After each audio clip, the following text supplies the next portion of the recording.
Good morning. Good morning. Good morning. Very, very good morning. Good morning. सभी को good morning. Radhe Radhe. जय श्री कृष्णा. जय Shri Krishna.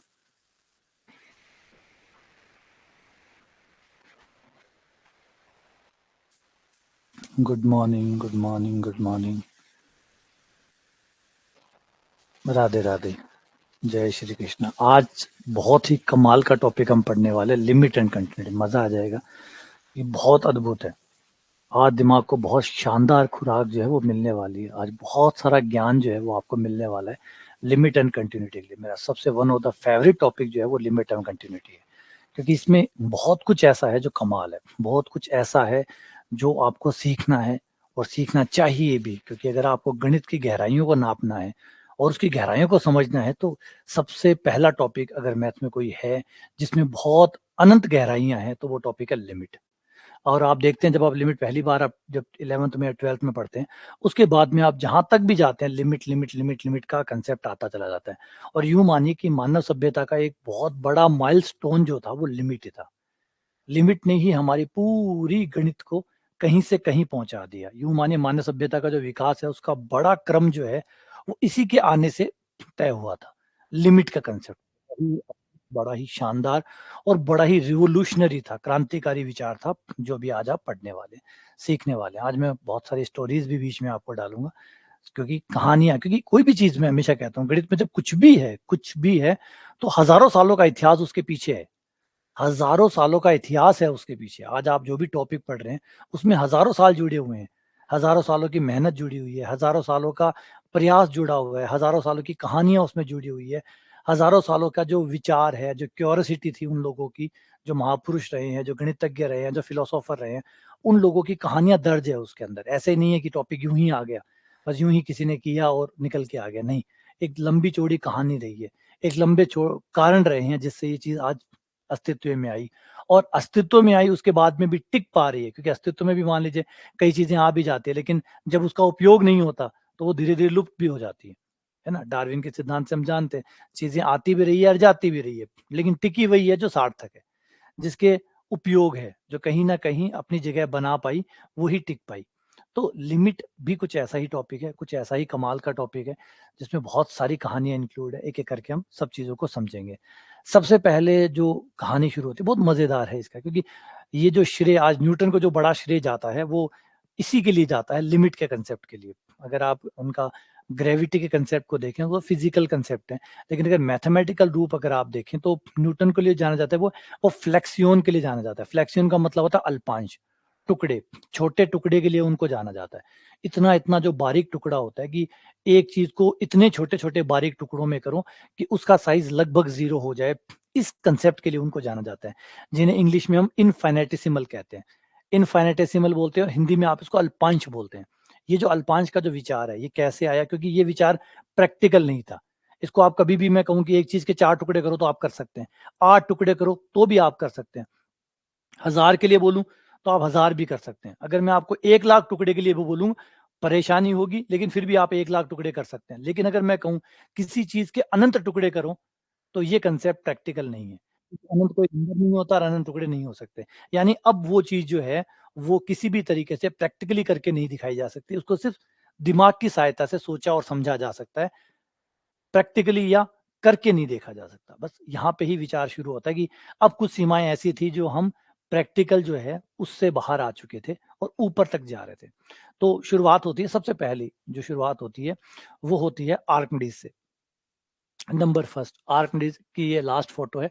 Archimedes को सर्कल से बहुत प्रेम था, सर्कल से उनको बहुत पसंद थे. वो हर चीज को वो सर्कल में देखते थे, हर चीज को उन्हें वृत्त में पसंद था, वो व्रत बनाते रहते थे. उनका पागलपन आप इससे समझ सकते हैं, इसे पागलपन मत कहिएगा, जीनियस का एक्चुअली कहा जाता है कि अगर आप में थोड़ी सी मैडनेस नहीं है और पागलपन नहीं है तो आप किसी भी चीज में बेहतर नहीं हो सकते. अगर कोई किसी चीज में बेहतर है तो निश्चित तौर पे उस चीज को लेकर उसमें जरूर एक टेस्ट ऑफ मैडनेस शामिल है. कोई भी चीज, कोई भी आदमी अगर किसी भी चीज में बेहतर है, कोई म्यूजिशियन है, वो अपना म्यूजिक बढ़िया बना रहा है, तो आप जाके देखिए, उसके साथ एक दिन बिताइए, आपको समझ में आ जाएगा वो अपने काम को लेके मैड है, पागल है. कहीं ना कहीं वो पागलपन उस पर सवार है. क्योंकि आप बेहतर हो ही नहीं सकते। आप किसी भी चीज़ में बेहतर नहीं हो सकते अगर आप में वो पागलपन नहीं शामिल है तो। अगर आप समझदार हैं, तो आप किसी चीज़ में अच्छे नहीं हो सकते। ज्ञान ले लेंगे, लेकिन अच्छे आप तभी होते हैं जब वो पागलपन आप पे सवार होता है। तो आर्किमिडीज़ भी कुछ ऐसे ही थे, पागलपन सवार था, कमाल थे और बहुत कुछ उन्होंने किया और पागलपन नहीं सवार होता तो 2300 साल लोगों को अपनी पीढ़ियाँ याद नहीं है, हमें आर्किमिडीज़ याद है। लोगों को अपनी पीढ़ियाँ याद नहीं है। अगर किसी से पूछो कि परदादा से पहले आपके दादा जो थे, उनका क्या नाम है? तो बहुत से कम लोगों को पता होगा और पता है भी, तो उससे ऊपर वाले का पूछ लो। तब तो पक्की बात है, गारंटी है कि परदादा के परदादा का नाम पूछो तो गायब हो चुका होगा। लोगों को अपनी 7 पीढ़ियाँ याद नहीं है, आर्किमिडीज़ कहाँ से याद होगा? तो और अगर आपको आर्किमिडीज़ याद है, तो 2300 साल भी कोई बंदा टिक पा रहा है, तो इसका मतलब कुछ ऐसा है, जो उसे जीवित रखता है। कुछ ऐसा है, जो उन्हें अमर कर गया। तो आर्किमिडीज़ जो थे, जो अंतिम समय में सर्किल ड्रॉ कर रहे थे, ये फ़ोटो बहुत डिपिक्ट की गई है, बहुत शानदार फ़ोटो है। जब क्योंकि आर्किमिडीज़ को बहुत लोग जानते थे, बहुत लंबे में पॉपुलर थे ये। तो जब रोमन ने इनके जो ग्रीस था, उस पे अटैक किया और उसको अपने अंदर में लिया, तो जो उनके राजा थे, उन्होंने सैनिकों को भेजा कि जाओ आर्किमिडीज़ को लेके आओ। सुना है कि बहुत विद्वान है, बहुत कमाल का है, उसे जाके लेके आओ। तो जो रोमन सैनिक है, वो लेने जाता है और आर्किमिडीज़ सर्कल बना रहे थे, तो वो आर्किमिडीज़ को कहता है कि तुम्हें बुला रहे हैं। महाराज तुम्हें बुला रहे हैं, मिलना चाहते हैं। तो आर्किमिडीज़ ने मना किया, नहीं, नहीं, नहीं, मैं नहीं आ रहा, मैं भी अपना काम कर रहा हूँ। तो इतने में वो उनके पास गया तो उन्होंने कहा, जो आर्किमिडीज़ है, उन्होंने कहा, डोंट डिस्टर्ब माय सर्कल, मेरे सर्कल को डिस्टर्ब मत करिए। तो ये लास्ट वाक्य थे उनके। उसके बाद में रोमन सैनिक ने उनकी गर्दन उतार दी। तो ये लास्ट वाक्य थे, डोंट डिस्टर्ब माय सर्कल। आज ये जो शब्द है, ये जो वाक्य है, ये नॉर्मली आप यूज़ करते हैं जब आप बहुत अपने किसी काम में घुस जाते हैं। ये एक मुहावरा बन गया, डोंट डिस्टर्ब माय सर्कल। मेरे सर्कल्स को डिस्टर्ब मत करो। तो ये अंतिम शब्द थे जब उनकी गर्दन काट ली गई थी। तो इसके साथ ये खत्म हो जाता है। लेकिन जो लेगेसी है, जो आप विरासत आप छोड़ के जाते हैं, जो आप शिक्षा छोड़ के जाते हैं, जो ज्ञान छोड़ के जाते हैं, उसको तो कोई नहीं मार सकता। इंसान को मारा जा सकता है, ज्ञान को नहीं मारा जा सकता। विचार को खत्म नहीं किया जा सकता। तो आर्किमिडीज़ का जो विचार था, वो लगातार सर्कल से जुड़े हुए थे और मैंने एक चीज़ आपको पहले भी कही थी कि सर्कल जो है, वो एक वर्ताकार आकृति नहीं है। अगर उसको ध्यान से देखा जाए, तो वो इतना वर्ताकार नहीं है। उसमें कुछ ना कुछ और भी इंग्रीडिएंट्स हैं, अगर हम ध्यान से देखें।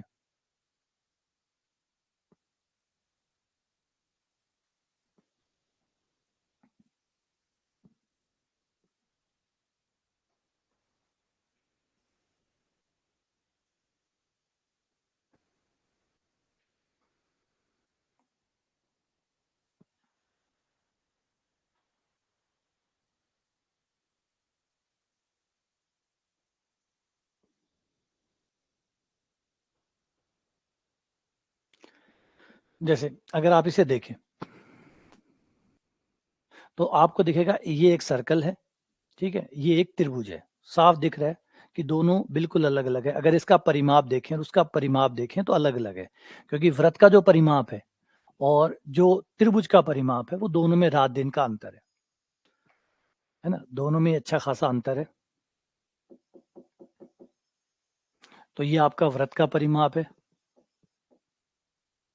जिसे आप परिधि कहते हैं, वैसे परिमाप ही कहते हैं। ये वृत्त का परिमाप है ना? जो कि बिल्कुल अलग है। और अगर आप इसे बजाय अगर त्रिभुज को देखें, तो त्रिभुज का परिमाप ये है, ठीक है? दोनों में अलग है।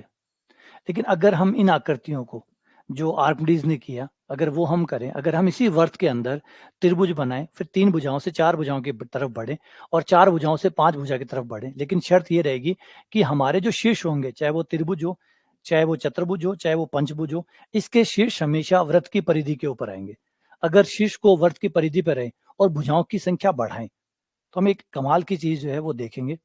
ज़बरदस्त चीज़ जो है वो हमें नज़र आएगी। अभी मैंने सिर्फ़ 3 शीर्ष बनाए, अगर मैं इसको आगे बढ़ाऊँ और मैं शीर्ष की संख्या बढ़ा दूँ, तो आप गौर करेंगे कि अब जो षष्ठभुज बना है, उसका जो परिमाप है और जो वृत्त का परिमाप है, उसमें गैप कम हो गया है, उसमें गैप कम है। अब 6 भुजाएँ जैसे ही मैंने बनाई, गैप कम हो गया। अगर मैं 6 भुजाओं से आगे बढ़ा दूँ और भुजाओं की संख्या 10 कर दूँ, अब आपको ये लग रहा होगा कि ये गैप और कम हो गया।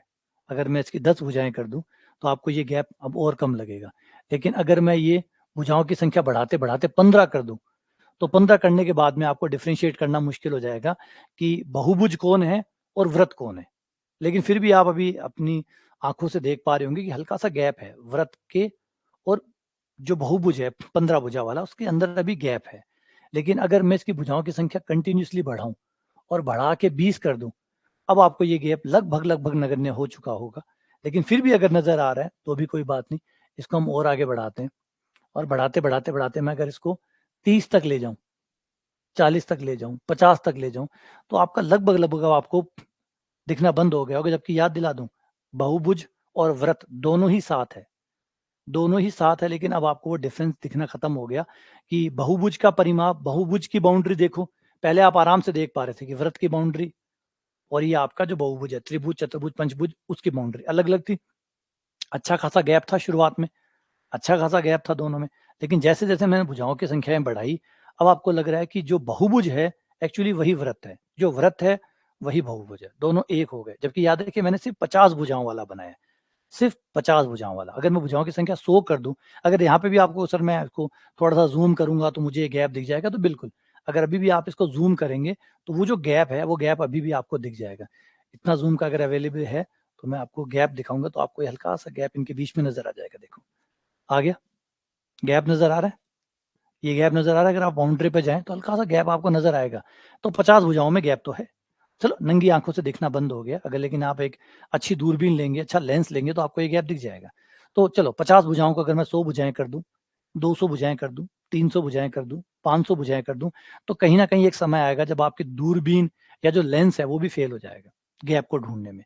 और फिर अगर इन भुजाओं की संख्या मैं 1000 कर दूं, 10,000 कर दूं, 1 लाख कर दूं, 10 लाख कर दूं, 1 करोड़ कर दूं, 10 करोड़ कर दूं, 10 करोड़ गुणा 10 कर दूं, 10 करोड़ गुणा 100 कर दूं, 10 करोड़ गुणा 10 की पावर 10 कर दूं, 10 की पावर 50, 10 की पावर 100 भुजाएं, 10 की पावर 1 लाख भुजाएं, डैश डैश डैश डैश मैं भुजाओं की संख्या बढ़ाता ही जाऊं, किसी एक नंबर तक ना रुकूं, किसी एक नंबर तक ना रुकूं, और इस प्रक्रिया को कंटिन्यूली चलाता रहूं, लगातार चलाता रहूं, और भुजाएं बनाता ही रहूं, बनाता ही रहूं, बनाता ही रहूं, बनाता ही रहूं, और अनंत काल तक मैं भुजाएं बढ़ाता ही रहूं। तो एक स्थिति, अब आप समझ पाएंगे कि एक स्थिति ऐसी आएगी जब आपका बहुभुज ही व्रत बन जाएगा। अब आप डिफरेंशिएट चाहे कुछ भी कर लो, दुनिया का कोई भी बड़े से बड़ा दूरबीन ले आओ, क्योंकि मैं जब रुकूंगा तभी तो ये गैप देख पाओगे ना आप। मैं जब भुजाओं की संख्या रोकूंगा ही नहीं और मैं भुजाओं को चलने दूंगा, चलने दूंगा, चलने दूंगा, चलने दूंगा, तो आप चाहे कुछ भी ले आओ, आप इस गैप को कभी नहीं देख पाएंगे, ना कभी दिखेगा। और बचेगा तब तो दिखेगा, बचेगा तब तो दिखेगा, तो कुछ बचेगा ही नहीं।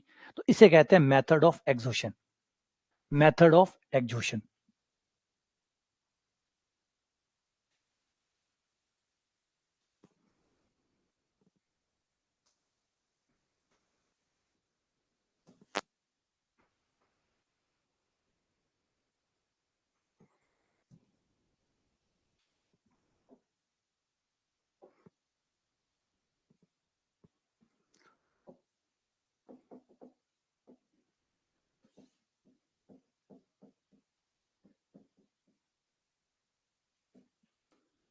एग्जॉशन मतलब आप पूरे एग्जॉस्ट हो गए।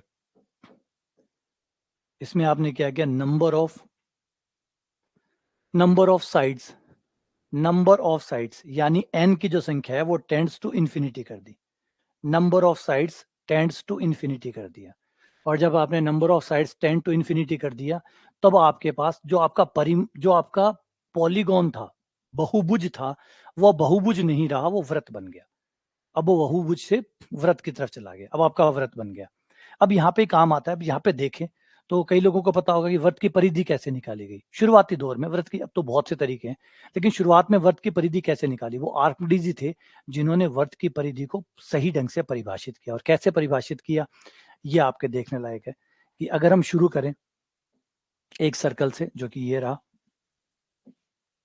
ठीक है, ये फर्स्ट, इस सर्कल को आप जितने चाहे बहुभुज में, 2 बहुभुज में, 3 बहुभुज में, 4 बहुभुज में इसको डिवाइड कर लीजिए।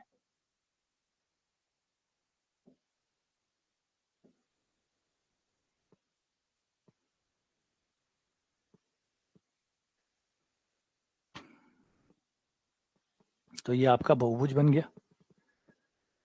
मैंने अभी चतुर्भुज लिया, मैं एक बार चतुर्भुज से स्टार्ट कर लेता हूँ और फिर मैं इसको आगे बढ़ाता बढ़ाता, और आप चाहे तो और भुजाएं भी खींच सकते हो, कोई दिक्कत नहीं है। ये लो 8 भुजाएं खींच लो, ठीक है, 9 भुजाएं खींच लो, 10 भुजाएं खींच लो, जितनी भुजाएं चाहे उतनी भुजाएं खींच सकते हो, बड़ा बहुभुज बना सकते हो, बड़ी भुजाओं वाला।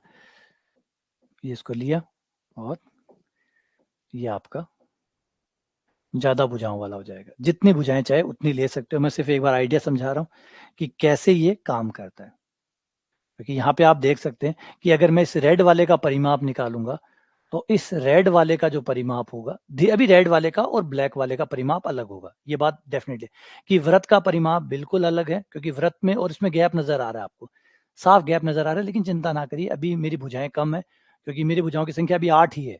तो 8 के हिसाब से मुझे अभी मत आंकिएगा। अभी जैसे जैसे आगे बढ़ेगा मैं भुजाओं की संख्या अनंत ले जाने वाला हूँ। चिंता ना करिए, मैं कोई 1-2 भुजाएं या 10 भुजाएं या 20 भुजाओं पे खत्म नहीं करने वाला हूँ। ये मैं अनंत भुजाओं तक लेके जाऊंगा। जब अनंत भुजाओं तक लेके जाऊंगा तो हाँ, स्थिति क्या होगी उसकी बात करते हैं। तो यहाँ पे आ जाते हैं फर्स्ट पे।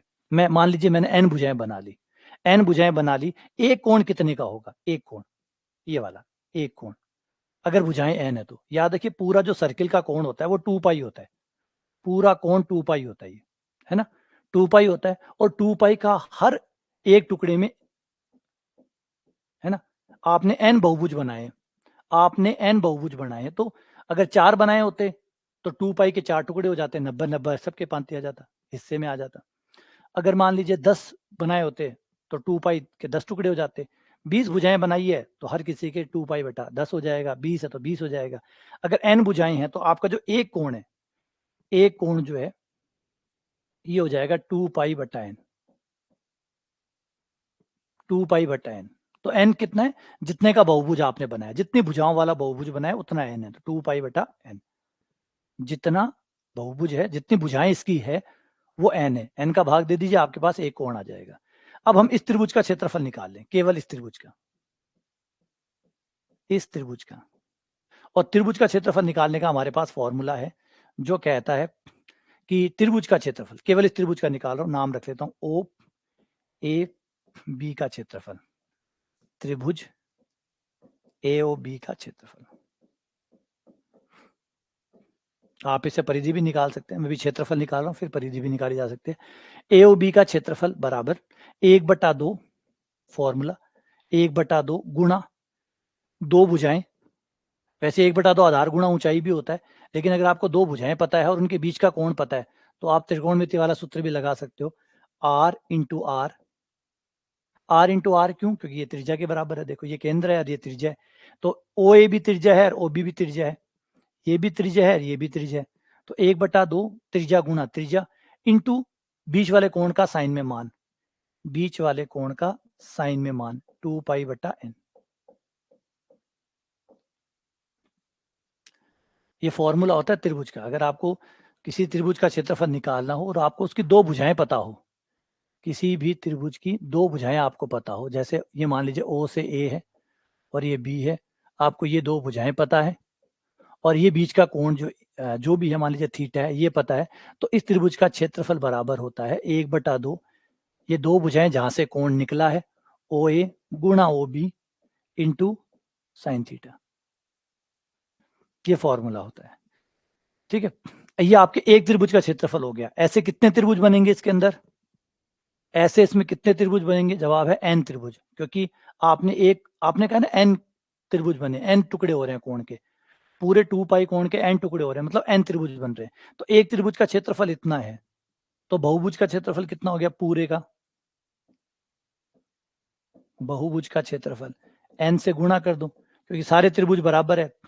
तो एक त्रिभुज का इतना है तो सारे त्रिभुज का एन से गुणा कर दो, r²/2 साइन 2 पाई/n, r²/2 साइन 2 पाई/n। अब जैसे साइन है, साइन में खास बात ये होती है कि जब कोण बहुत छोटा होता है, यहाँ बहुत छोटा होगा। क्यों छोटा होगा? क्योंकि जैसे जैसे एन का मान बढ़ता जाएगा ये कोण छोटा छोटा छोटा। मान लीजिए आपने एक भुजा वाला बनाया तो एन का मान 1 हो जाएगा, 2 भुजाओं वाले में 2 हो जाएगा, 3 भुजाओं वाले में 3, 4 भुजाओं वाले में 4, 5 भुजाओं वाले में 5, 6 भुजाओं वाले में 6। तो जैसे जैसे एन का मान बढ़ता जाएगा ये छोटा छोटा छोटा, shorter and shorter and shorter and shorter, ये बहुत बहुत छोटा हो जाएगा। सोचो जब एन का मान आप अनंत लेने वाले हैं तब तो इसकी क्या हालत होगी। एन का मान आप 100 लोगे तो ही इसकी हालत दयनीय हो जाएगी। 2 पाई, पाई मतलब 3.14 इंटू 2 कितना हो गया? 6.28। अब 6.28 में आप भाग दिए जा रहे हो, दिए जा रहे हो, बड़ा बड़ा और बड़े का भाग और बड़े का भाग, तो बेचारे की हालत क्या होगी? तो इतना छोटा हो जाएगा, जैसे जैसे बढ़ते जाएंगे कम होता जाएगा, इतना कम हो जाएगा कि पूछो मत। तो जब साइन में कोण बहुत छोटा होता है तो साइन की खास बात ये होती है कि साइन में जब एंगल बहुत छोटा होता है तो साइन एक्स लगभग एक्स बन जाता है, उतना ही मान देने लग जाता है जितना उसका कोण है, उतना ही मान देने लग जाता है जितना उसका कोण है, यानी साइन का कोई महत्व नहीं रहता। एन से एन कट गया, 2 से 2 कट गया, और आपके वृत्त का क्षेत्रफल आ गया पाई आर स्क्वायर। तो ये आपके वृत्त का क्षेत्रफल है। तो इसे कहते हैं मेथड ऑफ एग्जॉशन। तो उन्होंने क्या किया, बहुभुज जो है हमारा, उस बहुभुज को अनंत बहुभुज बनाए, एक वृत्त के अंदर समान एन बहुभुज बनाए और एन को टेंड्स टू इन्फिनिटी कर दिया और एन को चलने दिया। अब ये कोई हमने एन का मान लिमिटेड नहीं रखा, हमने एन का मान रखा क्योंकि देखो मैंने एन का मान अगर 1000 भी लिया होता तो भी आप कभी ना कभी बढ़ा बढ़ा के कहते देखो सर, देखो ये गैप रहा, ये देखो ये गैप रहा इन दोनों के बीच में, ये बराबर नहीं हुआ अभी, इसीलिए एन को रोक नहीं सकते आप। कहीं भी रोकोगे तो एक सवाल पैदा हो जाएगा कि सर 1 करोड़ पे रोक दूंगा तो सर 1 करोड़ में भी हमारी आंखें कमजोर हो गई होगी, या हमारी दूरबीन आने वाले फ्यूचर में हम ऐसी दूरबीन ढूंढ लेंगे कि उससे ये गैप देख पाएंगे, तो हो सकता है ना। एन रुकेगा तभी तो देख पाओगे, एन रुके ही ना तो एन चलता रहे चलता रहे चलता रहे चलता रहे और चलता रहे, तब तब तो ये गैप लगातार क्या होगा। अगर 100 पे जो गैप है आप खुद जानते हैं, जो 100 पे गैप है 101 पे वो और कम हो जाएगा, और 102 पे, 103 पे, और 104 पे, और 105 पे, और 106 पे, एंड सो ऑन। अगर ये कंटिन्यू आप चलते रहे तो ये गैप भी खत्म खत्म खत्म खत्म खत्म, और जूं चलता रहेगा गैप खत्म खत्म खत्म, और गैप खत्म होने का मतलब है दोनों बराबर बराबर बराबर बराबर और बराबर। गैप खत्म खत्म खत्म, बहुभुज सम बहुभुज का परिमाप बराबर वर्त की परिधि परिधि परिधि, और दोनों फाइनली एन टेंड्स टू अनंत पे चलते रहेंगे और बराबर होते रहेंगे, फाइनली बराबर हो जाएंगे। तो इसे कहते हैं मेथड ऑफ एक्सोशन। आप चाहो तो इसे दूसरी स्थिति भी निकाल सकते हैं, परिमाप निकालना चाहो तो आप परिमाप भी निकाल सकते हैं। परिमाप के लिए आपको क्या करना होगा, एक लंब डाल दो, बस एक लंब डाल दो, ये चाहिए आपको, है ना, इस भुजा की लंबाई चाहिए, आप यहाँ से लंब डाल दो, ये लंब था, पूरा कोण 2 पाई बटा एन है तो ये आधा आधा हो जाएगा पाई बटा एन, ये हो गया पाई बटा एन, ये पाई बटा एन हो गया, ये 90 डिग्री का कोण हो गया, ये आपका कर्ण हो गया, ये आपका आधार हो गया, ये लंब हो गया, और लंब होते ही ये हो गया आर इंटू साइन पाई बटा एन, साइन पाई बटा एन। ये आधा इधर है आधा इधर है, तो टोटल कितना हो गया, टोटल कितना हो गया, यहां से लेकर इसका नाम सी रख लो, ये ए से सी तक आ गया और सी से बी तक बराबर होगा, क्योंकि केंद्र से डाला गया लंब जीवा को समद्विभाजित करता है, तो आधी ये हो गई आधी ये हो गई, टोटल ए बी कितनी हो गई, डबल हो गई, बराबर 2r साइन पाई बटा एन हो गई। अब एक की लंबाई इतनी है, दूसरी की भी इतनी होगी, तीसरे की भी इतनी होगी, चौथी की भी इतनी होगी, कितने बहुभुज बने, एन बहुभुज, तो परिमाप कितना हो गया, एन से गुणा कर दो, N into 2r sine pi बटा एन। जैसे कि मैंने कहा कि एन का मान तो बढ़ता ही जाएगा, और एन का मान बढ़ता जाएगा तो साइन जो है वो अपने कोण के बराबर होता चला जाता है, तो ये कोण के बराबर हो गया, एन से एन कट गया, ये आपका 2 पाई आर आ गया, फाइनली ये 2 पाई आर आ गया, तो ये आपकी परिधि आ गई। तो ये जो मेथड था ये मेथड ऑफ एग्जॉशन कहलाता था।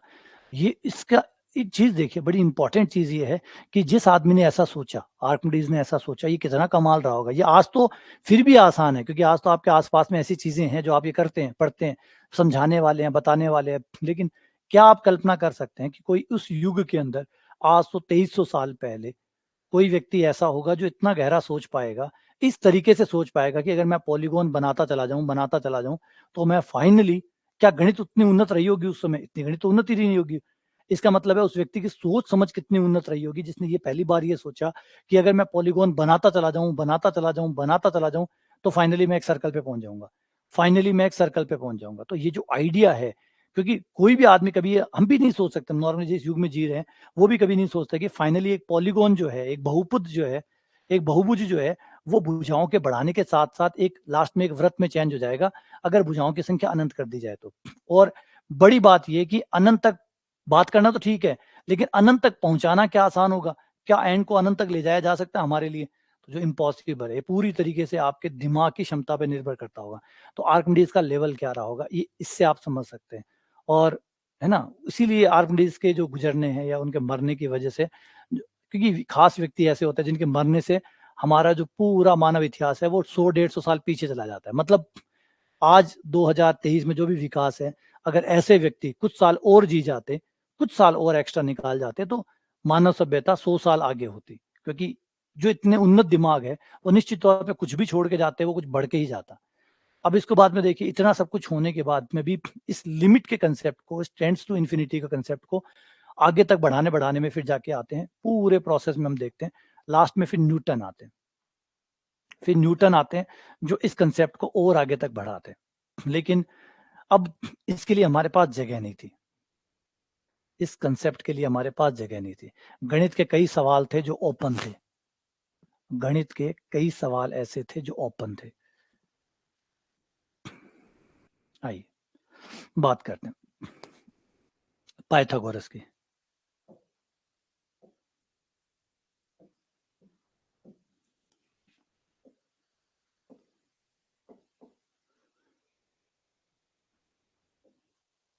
पाइथागोरस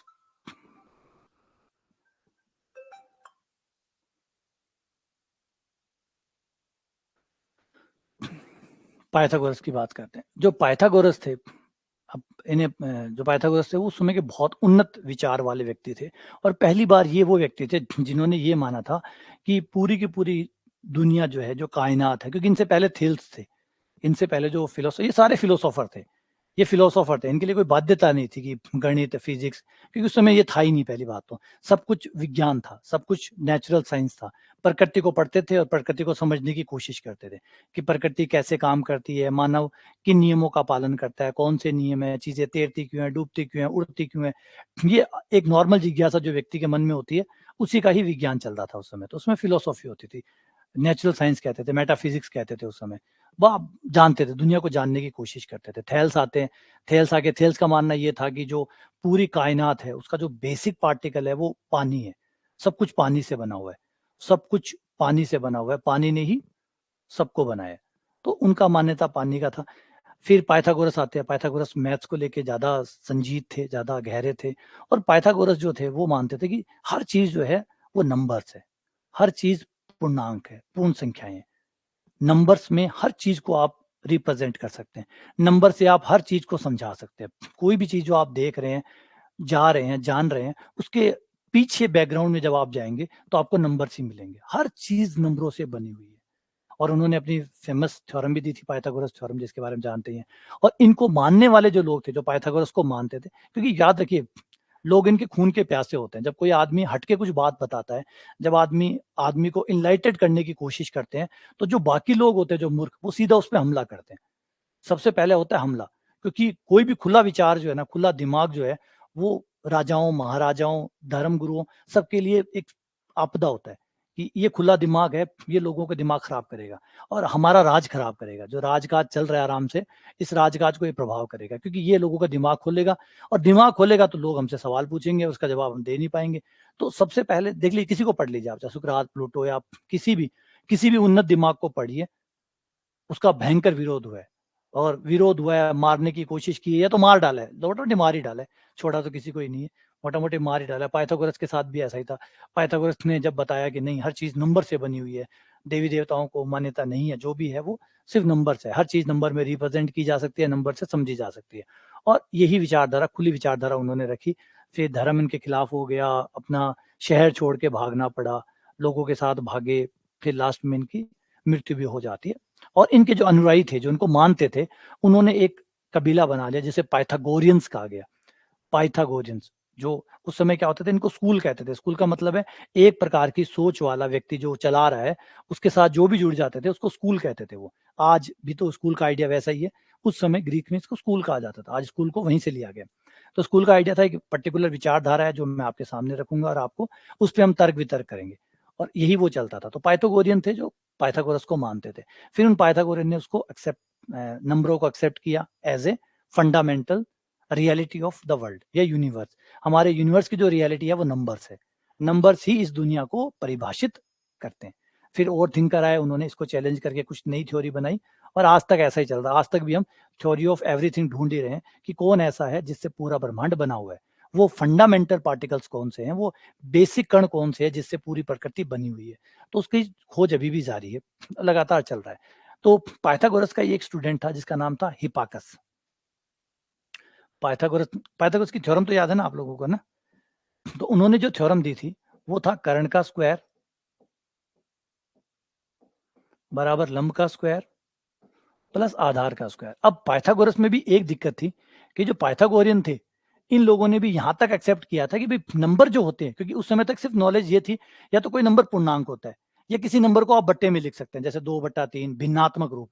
तो ये माना गया था कि नंबर्स का मतलब होता है या तो पूर्णांक या बट्टे वाले नंबर, 2/3 5/7। तो यहां तक यूं समझिए, यहां तक परिमेय संख्याएं ही ज्ञात थी, यहां तक के लोगों को परिमेय संख्याएं ही पता थी। परिमेय संख्या से बाहर इन लोगों को नहीं पता था कि परिमेय संख्याओं से बाहर भी कोई नंबर होते क्या। और ये लोग ये मानते थे पाइथागोरियंस की इससे बाहर कुछ होता ही नहीं है, हर नंबर परिमेय संख्या ही होता है, P/Q होता है। लेकिन जो खुद पाइथागोरन थ्योरम थी उसका एक रिजल्ट अगर आप देखें तो वो खुद कहती है कि एक और प्रकार के नंबर की जगह है, एक और प्रकार के नंबर की जगह है। फॉर एग्जाम्पल, अगर किसी समकोण त्रिभुज का लंब जो है वो 1 हो और आधार 1 हो तो आपको कर्ण जो है वो एक ऐसा नंबर मिलेगा, जो कर्ण होगा वो एक ऐसा नंबर मिलेगा जिसको आप P/Q में नहीं लिख पाएंगे। आपको एक ऐसा नंबर मिलेगा P/Q। लेकिन उस समय तक मैंने पहले कहा था परिमेय संख्याएं थी, तो उनको उस समय लगा नहीं, उनको लगा कि हाँ ठीक है कोई इशू नहीं है। उस समय ऐसा एग्जाम्पल उन्होंने लिया भी नहीं और उनको लगा कि कोई फर्क नहीं पड़ा, ये एक परिमेय संख्या होगी, ये परिमेय संख्या होगी, तो ये भी एक परिमेय संख्या ही बनेगी हर बार। और वो इस बात पे लगातार कायम भी थे और कंटिन्यू चलते रहे, उनका काम चलता रहा। मैंने पहले कहा ना इतना उन्नत थे नहीं वो कि ऐसे चैलेंज कर सके, यूं कर सके, चल रहा था। फिर उनका एक स्टूडेंट आता है, पाइथागोरस का स्टूडेंट आता है जिसका नाम है हिपाकस। ये है हिपाकस। हिपाकस ने सबसे पहले चैलेंज किया कि नहीं, नंबर्स में और की भी जगह है, नंबरों में और भी नंबर की, परिमेय संख्याओं से बाहर भी कुछ नंबर है जिनको आप P/Q में नहीं लिख सकते। यानी कुछ नंबर और भी है जो P/Q की फॉर्म में नहीं आएंगे। फॉर एग्जाम्पल √2, √2 को आप कभी भी P/Q की फॉर्म में रिप्रेजेंट नहीं कर सकते। अब पाइथागोरन ने इसका विरोध करना शुरू कर दिया, क्योंकि पाइथागोरस ने दिया था कि everything is created by God, और जो फंडामेंटल जो पार्टिकल्स है वो नंबर्स है, और नंबर में भी रैशनल नंबर, उसमें नंबर का मतलब रैशनल नंबर होता था।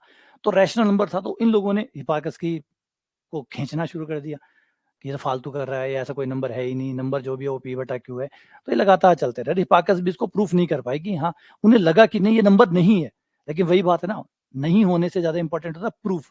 वो प्रूफ नहीं दे पाए। तो प्रूफ जो होता है √2 की, √2 जो है वो एक P/Q नहीं है, ये सबसे पहला प्रूफ आता है यूक्लिड से। और यूक्लिड के बाद में फिर एक एक्सेप्टेंस आया कि आपके जो रियल नंबर है उनमें एक भांति के नंबर और भी रहते हैं, वहां पे एक टाइप के लोग और रहते हैं। परिमेय संख्याएं तो वहां रहती ही रहती है, परिमेय संख्याओं के अलावा एक और नंबर है जो परिमेय संख्याओं से बाहर के हैं, अलग प्रजाति है, और वो भी वहां रहती है। इनको अपरिमेय संख्या कहा गया, मतलब यही कहा गया कि ये परिमेय नहीं है, परिमेय से बाहर है, तो इनको अपरिमेय के नाम पे जाना गया। ये अपरिमेय संख्याएं तैयार हो गई। ठीक है, तो एक नया नंबर को हमने और इंक्लूड कर लिया हिपाकस की सहायता से। लेकिन ये भी चुनौती रुकी नहीं, आगे और चुनौतियां बढ़ती चली गई। जैसे मैंने शुरुआत में ही आपको कहा था कि एक दिक्कत ये थी कि हमने अनंत को ले लिया था, हमने अनंत को एक्सेप्ट कर लिया था, जैसा कि अभी मैंने आपको बता चुका कि हम अनंत को एक्सेप्ट कर चुके थे। लेकिन अनंत तो कोई नंबर ही नहीं है, अनंत तो कोई नंबर ही नहीं है, तो हमारे नंबरों में अनंत को जगह कहाँ दे, अनंत को कहाँ जगह दें, जगह देने के लिए कुछ नहीं था। यानी हमारे नंबरों पे भी सवाल खड़े हो रहे थे, हमारे जो नंबर थे उन पे भी सवाल पे सवाल खड़े हो रहे थे कि भाई अनंत क्या है, ये नंबर है नहीं, और आप इसको चला रहे हो 1 2 3, आप बोल रहे हो 1 2 3 से लेकर अनंत तक, तो अनंत तक तो अनंत कोई नंबर ही नहीं है, तो फिर वो आएगा ही नहीं कभी। 1 2 3 पे क्या आएगा, कहाँ आएगा अनंत, कौन सा अनंत, अनंत है तो फिर उसके आगे क्या है, उसके पीछे क्या है, उसके पास में क्या है। हर नंबर के आसपास में कुछ ना कुछ होता है, हर नंबर का एक पड़ोस होता है। आप 2 के पास खड़े हो जाइए, 2 के 2.1 उसके आगे रहता है ना, शर्मा जी आगे रहते हैं, वर्मा जी पीछे रहते हैं। हर नंबर की एक बनावट है। आप रियल नंबर में किसी नंबर के पास चले जाइए, उसके बाईं ओर का प्लॉट में भी कोई बुक है और उसका दाईं ओर का प्लॉट भी बुक है, उसके दाईं ओर वाले सब उससे बड़े हैं, सब उससे ज्यादा कमाने वाले हैं, और बाईं ओर वाले सब उससे कम कमाने वाले हैं, सिर्फ वो एक ही आदमी है जो अपने बराबर कमाता है। बाकी या तो बहुत से लोगों से, अनंत लोगों से ज्यादा कमाता है और अनंत लोगों से कम कमाता है ना। तो क्लियर है, हर किसी का एक पड़ोस है, फिक्स पड़ोस है, तय है कि कौन कहाँ है कहाँ नहीं है। अब दिक्कत ये थी कि अनंत का पड़ोस कौन कौन है, उसका पड़ोसी कौन है। तो 1000 सवाल अनंत के लिए तैयार थे।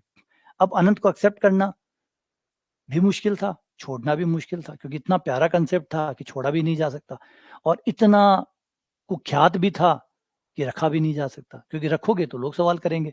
तो कहा क्या किया जाए, परेशानी चल रही थी। फिर ये तो हो ही जाता है, ये होने के बाद में भी एक परेशानी और तैयार हो जाती है, हमारे नंबरों की बनावट। हमारे नंबरों की जो बनावट है वो भी हमारे लिए एक परेशानी है। अगर हम हमारे नंबरों को देखें तो इनकी बनावट में भी एक परेशानी। अगर मैं आपको कहूं कि आप 1 में 9 का भाग दीजिए,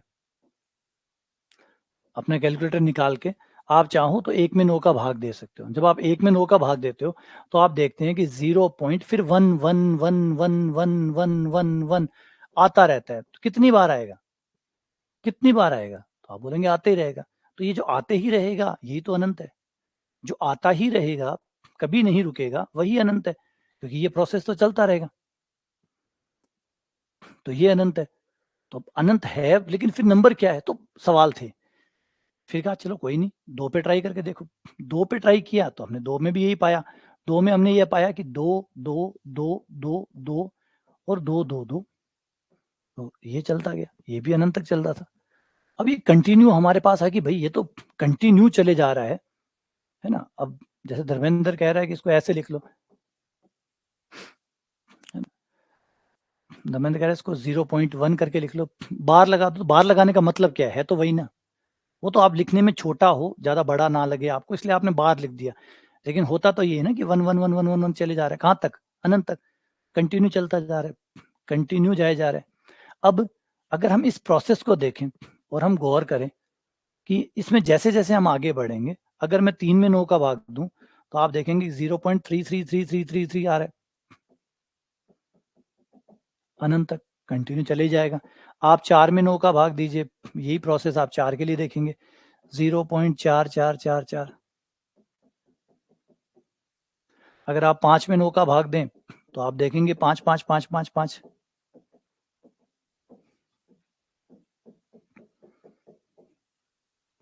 फिर अगर आप 6 में 9 का भाग दें तो आप पाएंगे कि 0.666। आप चाहो तो कैलकुलेटर से भाग दे के देख सकते हो, मेरे पे विश्वास ना करिएगा, अपना कैलकुलेटर निकालो और भाग दे के देख लो।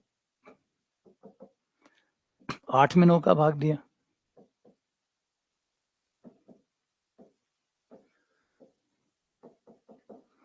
अब मामला यहां तक सब ठीक था, लेकिन जैसे ही हम 9 पे आते हैं, जैसे ही 9 पे आते हैं, हम देखते हैं 9 में 9 का भाग दिया, 1 आया। 9 में 9 का भाग दिया, 1 आया। ये क्रम कैसे टूट गया? ये क्रम कैसे टूट गया? गौर करो, ये क्रम टूट कैसे गया? गौर करो, जब आप 1 में भाग दे रहे थे 1 1 1, 2 में 2 2 2, 3 में 3 3 3, 4 में 4 4 4, 5 में 5 5, 6 6 6, 7 7 7, 8 8 8, 9 पे 1। अगर आप इसको आगे बढ़ाते हैं तो आप पाते हैं ये वापस से क्रम शुरू हो जाएगा। अगर आप 10 में 9 का भाग दें तो आप देखेंगे 1.1111111। आप 11 में 9 का भाग दे के देखें तो 1.22222, 1.333333, 1.4444, 1.5555, 1.6666, 1.7777। समझ रहे? 1.888। जैसे 18/9 होगा फिर से 2 बन जाएगा। अरे ये 0.999 कहाँ गया? 0.99 कहाँ चला गया? 0.9999 कहाँ चला गया? कहीं यही तो नहीं है, कहीं यही तो नहीं है, यही तो 0.999 नहीं है, जिसे हम देख नहीं पा रहे हो, जिसे समझ नहीं पा रहे हो। क्या यही तो नहीं है? जैसे मैंने कहा कि गंगाधर ही शक्तिमान वाली बात है, कहीं यही तो जो एक दिख रहा है, जो शक्तिमान दिख रहा है, कहीं यही तो गंगाधर नहीं है? बीच में गंगाधर गायब है, शक्तिमान आ गया, वापस से गंगाधर शुरू हो रहा है। तो इसका मतलब है कि उस मोमेंट पे गंगाधर ही शक्तिमान था। तो ये जो एक है, ये 0.999 के बराबर है। अब हमारा दिमाग कहता है कि भाई ठीक है मान लेते हैं, लेकिन मान कैसे लें यार? ये तो 0.999 है, वो ये एक है, एक और 0.999 कैसे बराबर होंगे? थोड़ा बहुत भी कम ज्यादा हो, लेकिन वो 0.999 है, वो 1 के बराबर कैसे हुआ? और 1 0.99 के बराबर कैसे हुआ? हाँ कुछ तो गड़बड़ है। कुछ तो गड़बड़ है, और गड़बड़ तो है, यानी हमारे नंबरों की जो समझ है उसमें कुछ तो खाली जगह है, कुछ तो ऐसा है जो खालिस्तान है। अगर मैं पूछूं तो बताओ 0.999 कहाँ चला गया, 0.999 कहाँ चला गया, कहाँ है वो? तो बोलो कहीं नहीं है, आना तो चाहिए था कायदे से, क्रम तो नहीं टूट रहा होगा। तो क्रम नहीं टूट रहा होगा तो एक जो है वो 0.99 के बराबर आएगा, और 0.99 अगर एक के बराबर आया तो ये एक कैसे हुआ? कोई भी चीज 0.999 होगी तो वो एक कैसे होगी? फिर प्रॉब्लम है, कुछ तो ऐसा है जो दिक्कत दे रहा है, कुछ तो ऐसा है जो हमारी समझ में कम बैठ रहा है,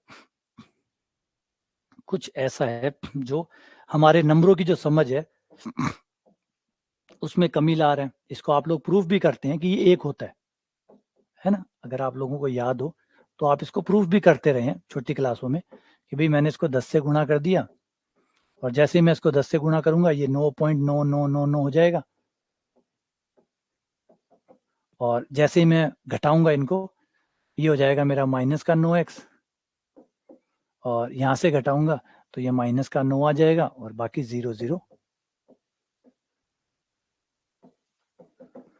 और फिर 9 से 9 कट जाएगा, 1 आ जाएगा। तो यही x, यही तो 1 है, और यही 0.999 है, यही 0.999 है, और यही जो है 1 है। तो यही 1 है, मतलब यही गंगाधर है, यही शक्तिमान है, तो ये दोनों एक है। अब ये दोनों एक है मान लेते हैं, प्रूफ भी हो रहा है, लेकिन फिर भी एक दिमाग में आपका जगह तो है, सवाल तो आपके मन में है कि ये कैसे हुआ, ये 1 कैसे हुआ? अगर 1 हुआ तो अब तक जो पढ़ाया गया था वो गलत है, और ये गलत है, तो फिर 0.99 कहाँ गया? तो कुछ तो ऐसा है जिसकी जगह खाली है, कुछ तो ऐसा है जो समझ में गैप है, कुछ तो ऐसा है। देखो 0.99 को अगर मैं 1 कह रहा हूं तो कुछ तो लग रहा है, मन में नहीं अटक तो रहा है, कुछ ऐसा है जो चुभ रहा है कि भाई ये 1 थोड़ी हो सकता है यार, ये 1 थोड़ी हो सकता है। 0.999 साफ दिख रहा है, ये 1 कैसे होता है? ये 1 नहीं हो सकता, जबकि प्रूफ तो दिखा रहा है कि ये 1 है। इसका मतलब है कि कुछ तो ऐसा है, कुछ तो ऐसा है जो हमारी समझ में बाकी है। हम, और ये लगातार ये परेशान करता रहा। बीच में न्यूटन आते हैं, बीच में न्यूटन आते हैं, न्यूटन भी एक कंसेप्ट लेके आते हैं, वो भी इसी बात पे आधारित था, और वो जरूरी था, जिसे कहते हैं कैलकुलस, लिमिट। न्यूटन लिमिट का कंसेप्ट लेके आते हैं, उस समय इसको फ्लेक्सोन कहते हैं। न्यूटन अल्पांश का कंसेप्ट लेके आते हैं, जो कि बिल्कुल वही कंसेप्ट था जो मैंने अभी बताया, फ्लेक्सियन। फ्लेक्सियन का मतलब होता है बहुत छोटा, इंग्लिश में बोलते हैं इनफाइनाइटिसिमल। इतना इतना इतना बारीक करो, अनंत बार बारीक करो, मतलब एक चीज को आप कैंची लो और काटते जाओ काटते जाओ काटते जाओ काटते जाओ काटते जाओ, कब तक? अनंत समय तक उसको काटते रहना, अनंत समय तक काटते रहना। अब जब आप उसको अनंत समय तक काटते रहोगे तो सोचिए कि वो जो टुकड़ा बचेगा वो कितना होगा। अब आप एक बात तो कंफर्म है, आप ये कहेंगे सर 0 तो नहीं होगा, क्योंकि इतना तो विश्वास है आपको, प्रैक्टिकली आपको विश्वास है कि जब चीज को हम काटते हैं तो फाइनली वो बहुत छोटा हो जाएगा, बहुत छोटा हो जाएगा, लेकिन 0 तो नहीं होगा। लेकिन अगर मैं पूछूं कि वो कितना छोटा होगा, तो आपके पास जवाब नहीं है। आपको इतना पता है कि वो 0 के आसपास होगा, लेकिन 0 नहीं होगा। अब यहाँ पे एक ऐसा कंसेप्ट आ जाता है जिसको महसूस किया जा रहा है लेकिन बोलना असंभव है। एक चीज है जो महसूस हो रही है लेकिन बोलना मुश्किल है। मैं पूछिए नंबर कहाँ होगा? अगर आप अनंत तक एक मीटर कागज को, 1 मीटर कागज है और उसके टुकड़े करे जा रहे हो, उसको काटते जा रहे हो, पहले एक टुकड़ा, एन का मान 1 दिया, एक टुकड़ा, 2 टुकड़े, 3 टुकड़े, 4 टुकड़े, आप यूं उसको काटते जा रहे हो, तो इसका जो लास्ट लंबाई बचेगी कागज की वो कितनी बचेगी? ये मान लो कागज का टुकड़ा है 0 से लेकर 1 तक। पहले आपने इसको आधा काटा, आप यहां आ गए, ठीक है। फिर आपने और आधा काटा, इसका भी आधा काटा, आप यहां आ गए। फिर आपने इसका भी आधा काट दिया, जितना बचा उसका और आधा काट दिया, आप यहां आ गए। फिर आपने इसका भी और आधा काटा, आप यहां आ गए। फिर आपने इसका भी और आधा काटा और आप और बीच में आ गए। अब इतना पता है कि आप 0 के आसपास हैं। अगर मैं पूछूं 0 के पास कहां है, ये नहीं पता सर, बस इतना पता है कि मैं 0 के पास में हूं, और इतना पास में हूं कि मुझसे ज्यादा पास में 0 के कोई और है नहीं। मैं 0 के इतना पास में हूं कि मुझसे ज्यादा 0 के पास में कोई और नहीं है। कोई भी नंबर नहीं है जो मेरे और 0 के बीच में रहता हो, कोई भी नंबर नहीं। इतना पतला हो जाऊंगा, इतना छोटा हो जाऊंगा कि मैं और 0 इतने नजदीक आ जाएंगे कि हमारे बीच में कोई और होगा ही नहीं। ये बात तो महसूस हो रही है कि आप जब टुकड़े करते जाएंगे करते जाएंगे करते जाएंगे, और आपको ये बात भी पता है 0 तो कभी नहीं होगा, 0 कभी नहीं होगा। अब 0 कभी नहीं होगा, लेकिन आप करे जा रहे हैं, करे जा रहे हैं, करे जा रहे हैं, तो फिर आप कहाँ पहुंच रहे हैं? अगर ये करते ही रहे तो आप कहाँ पहुंचोगे? 0 पे कभी पहुंचोगे? बोला ना, 0 पे कभी नहीं पहुंचूंगा। तो 0 पे नहीं पहुंचोगे तो कहाँ पहुंचोगे? बोला 0 के करीब पहुंचूंगा। कितने करीब पहुंचोगे? कितने करीब होगे आप 0 के? तो बोला 0 के मैं इतना करीब होऊंगा, इतना करीब होऊंगा कि मेरे और 0 के बीच में कोई और नंबर नहीं होगा, मेरे और 0 के बीच में कोई और नंबर नहीं होगा। ये जो कंसेप्ट था, इस कंसेप्ट का नाम था लिमिट। लिमिट जब आप कहते हैं h टेंड्स टू 1, इसका मतलब है h वो नंबर है, h वो नंबर है जो 1 नहीं है, h वो नंबर है जो 1 नहीं है, परंतु 1 के इतना करीब है कि उससे ज्यादा करीब और 1 के कोई नहीं है। h 1 नहीं है, h 1 नहीं है, लेकिन h जो है वो नंबर है जो 1 के इतना करीब है कि कोई और नंबर उसके करीब इतना, उसके h के और 1 के बीच में कोई और नंबर नहीं है। यानी आप समझो कि ये कौन है, h कहाँ है? h यहां है,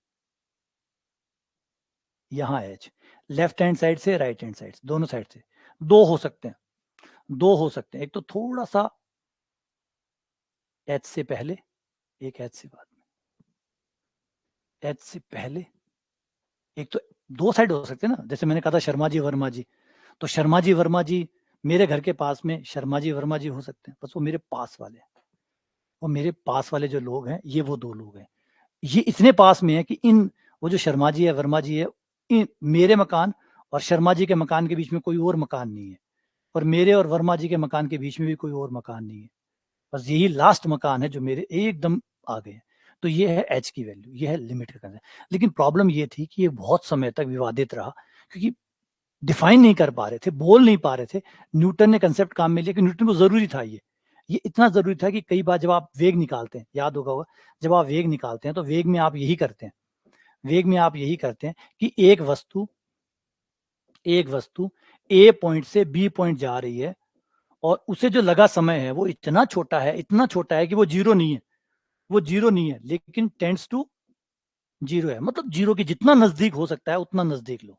याद करो डायनेमिक्स में पढ़ाया था मैंने, डायनेमिक्स में पढ़ाया था, समय इतना छोटा लेना होता है, इतना छोटा लेना होता है कि बीच में कोई जगह बचे ही ना, बीच में गाड़ी को अपना वेग कम या ज्यादा करने के लिए जगह बचे ही ना, इतना छोटा समय लेना होता है। यानी टेंड्स टू जीरो, जीरो भी नहीं ले सकते, क्योंकि अगर समय जीरो लिया तो गाड़ी चलेगी कैसे? समय जीरो ले लोगे तो गाड़ी चलेगी कैसे? तो आपको जीरो भी नहीं लेना, और जीरो से ज्यादा दूर भी नहीं ले सकते आप। दूर ले लिया तो औसत वेग आ जाएगा, फिर वो औसत वेग आ जाएगा, और औसत वेग आपको चाहिए नहीं, आपको तो ताक्षणिक चाहिए। और ताक्षणिक मिश्रण का मतलब होता है जो जीरो तो नहीं है, लेकिन जीरो से इतना ही बड़ा है कि कोई और नंबर उसके बीच में ना आ जाए। तो ये कंसेप्ट जो था ये न्यूटन का था। v बराबर इस अल्प समय में लिमिट, इसको डेल्टा टी नाम दे दूं, delta T tends to zero, delta X बटा डेल्टा टी। ये दूरी अगर डेल्टा एक्स है विस्थापन, तो इसे कवर करने में जो बहुत अल्प समय लगेगा, अल्प समय इतना इतना छोटा कि वो नियर टू जीरो है, इतना नियर, नियर की परिभाषा समझ लेना लिमिट की। कई बार लगता है लिमिट का मतलब क्या होता है? लिमिट का मतलब होता है वो नंबर जो खुद वो नहीं है लेकिन उसका सबसे क्लोज नंबर है, वो जो खुद नहीं है लेकिन वो इतना क्लोज है कि उसके और कोई उसके उतना क्लोज हो ही नहीं सकता, वो उसका इतना क्लोज फ्रेंड है, या तो वो खुद है या फिर वो क्लोज फ्रेंड है। तो ये वो दो क्लोज फ्रेंड है, left close friend and right close friend. अब वन का लेफ्ट क्लोज फ्रेंड कौन होगा? वन का लेफ्ट कौन होगा और राइट कौन होगा? वन का लेफ्ट तो होगा 0.99999999999, और लेफ्ट कौन होगा? 1.000000000 लास्ट में। बोल नहीं पाऊंगा, जितना भी बोलूंगा अधूरा ही बोलूंगा, गलत ही बोलूंगा, क्योंकि जो बोलूंगा आप एक नंबर और ले आओगे कि देखो सर और नजदीक है, ये देखो ये इसका ज्यादा क्लोज है, ये इसके ज्यादा क्लोज है। तो ये वो नंबर थे जिनको बोला नहीं जा सकता था, इनको बोलना और समझाना संभव नहीं था। इनको सिर्फ वो है जब आप महसूस कर सकते हैं कि हाँ, अब मैंने आपसे कह दिया कि वन के क्लोज है, आंखें बंद करो और आपको दिख जाएगा। बोलने की कोशिश करोगे तो नहीं बोल पाओगे, गले में अटक जाएगा। तो जब यही हुआ है, ये इंपॉर्टेंट बात है, ये जाननी चाहिए आपको कि जब भी किसी को सत्य की प्राप्ति हुई है, जब भी कोई इनलाइटेड हुआ है, जिसको भी ज्ञान की प्राप्ति हुई है, उसके बाद में वो बोलने लायक नहीं रहा, है ना? वो बोलने लायक नहीं रहा। आप किसी को भी उठा के देखिए इतिहास में, जिसने भी सत्य को प्राप्त किया है या तो नहीं किया है, बोल वो रहा है जिसने सत्य को प्राप्त नहीं किया। जिसने प्राप्त कर लिया वो खामोश हो गया। क्यों? क्योंकि जिसको अब जैसे यहाँ सत्य है, आप बोल के दिखा दो। आप सिर्फ महसूस कर सकते हो, आप बोल नहीं सकते। और अगर बोल पाए तो असत्य होगा। एक बड़े फिलोसोफर थे, वो कहते थे सत्य को बोला नहीं जा सकता, और जो बोला जा सकता है वो सत्य नहीं है। सत्य को बोला नहीं जा सकता, और जिसको बोला जा सकता है फिर वो सत्य नहीं है। अब बस महसूस करो, सिर्फ महसूस करोगे कि वन के क्लोज कौन है। एक लेफ्ट साइड में होगा, एक राइट साइड में होगा। वो ही लिमिट है। वन की लिमिट वो है। किसी और नंबर के लेफ्ट राइट में जो है वो है, किसी और नंबर के लेफ्ट राइट में और है। तो सबका अपना अपना पड़ोस है। मेरा अपना है, मेरे शर्मा जी वर्मा जी है, आपके हो सकता है गुप्ता जी मल्होत्रा जी हो। तो जिसके भी जो भी पड़ोसी है वो अपने अपने पड़ोसी लेके बैठे, वो है।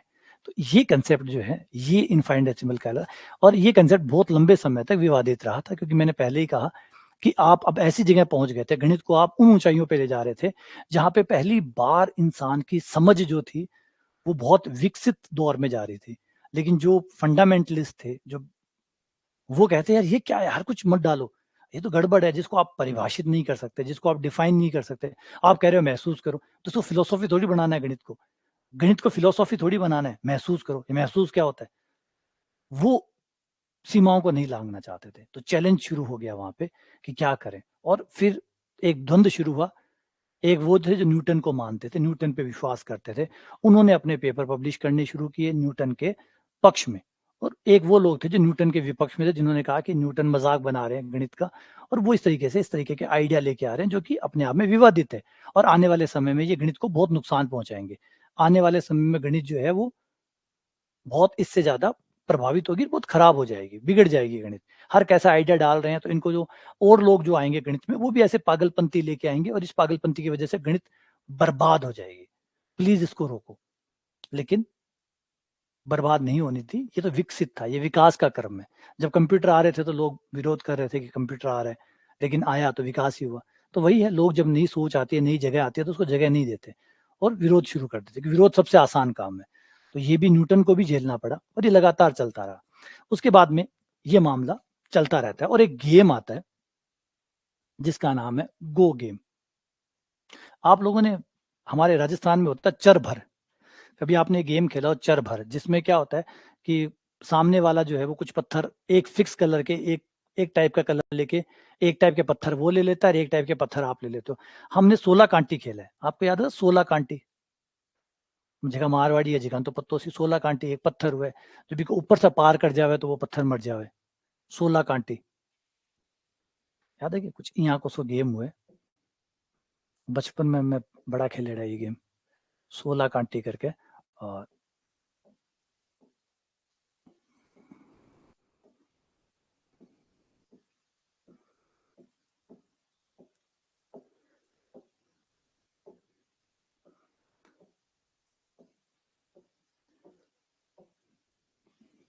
याद है कि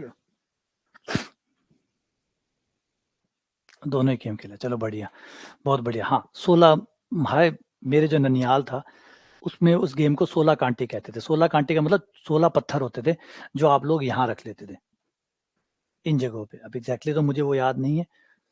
एक यहाँ पत्थर रखते थे, एक यहाँ, एक यहाँ, एक यहाँ, एक यहाँ, एक यहाँ, एक यहाँ, और यहाँ इन कोनों पे आप अपने पत्थर रखते थे। सामने वाले जो प्लेयर था वो भी अपने पत्थर रखता था। ये कुछ ना कुछ चेस से मिलता जुलता है, लेकिन इसके नियम बड़े सिंपल होते थे। इसमें कोई ऐसे नहीं कि गधे घोड़े, इसमें नहीं होते थे। इसमें गधे घोड़े नहीं होते थे।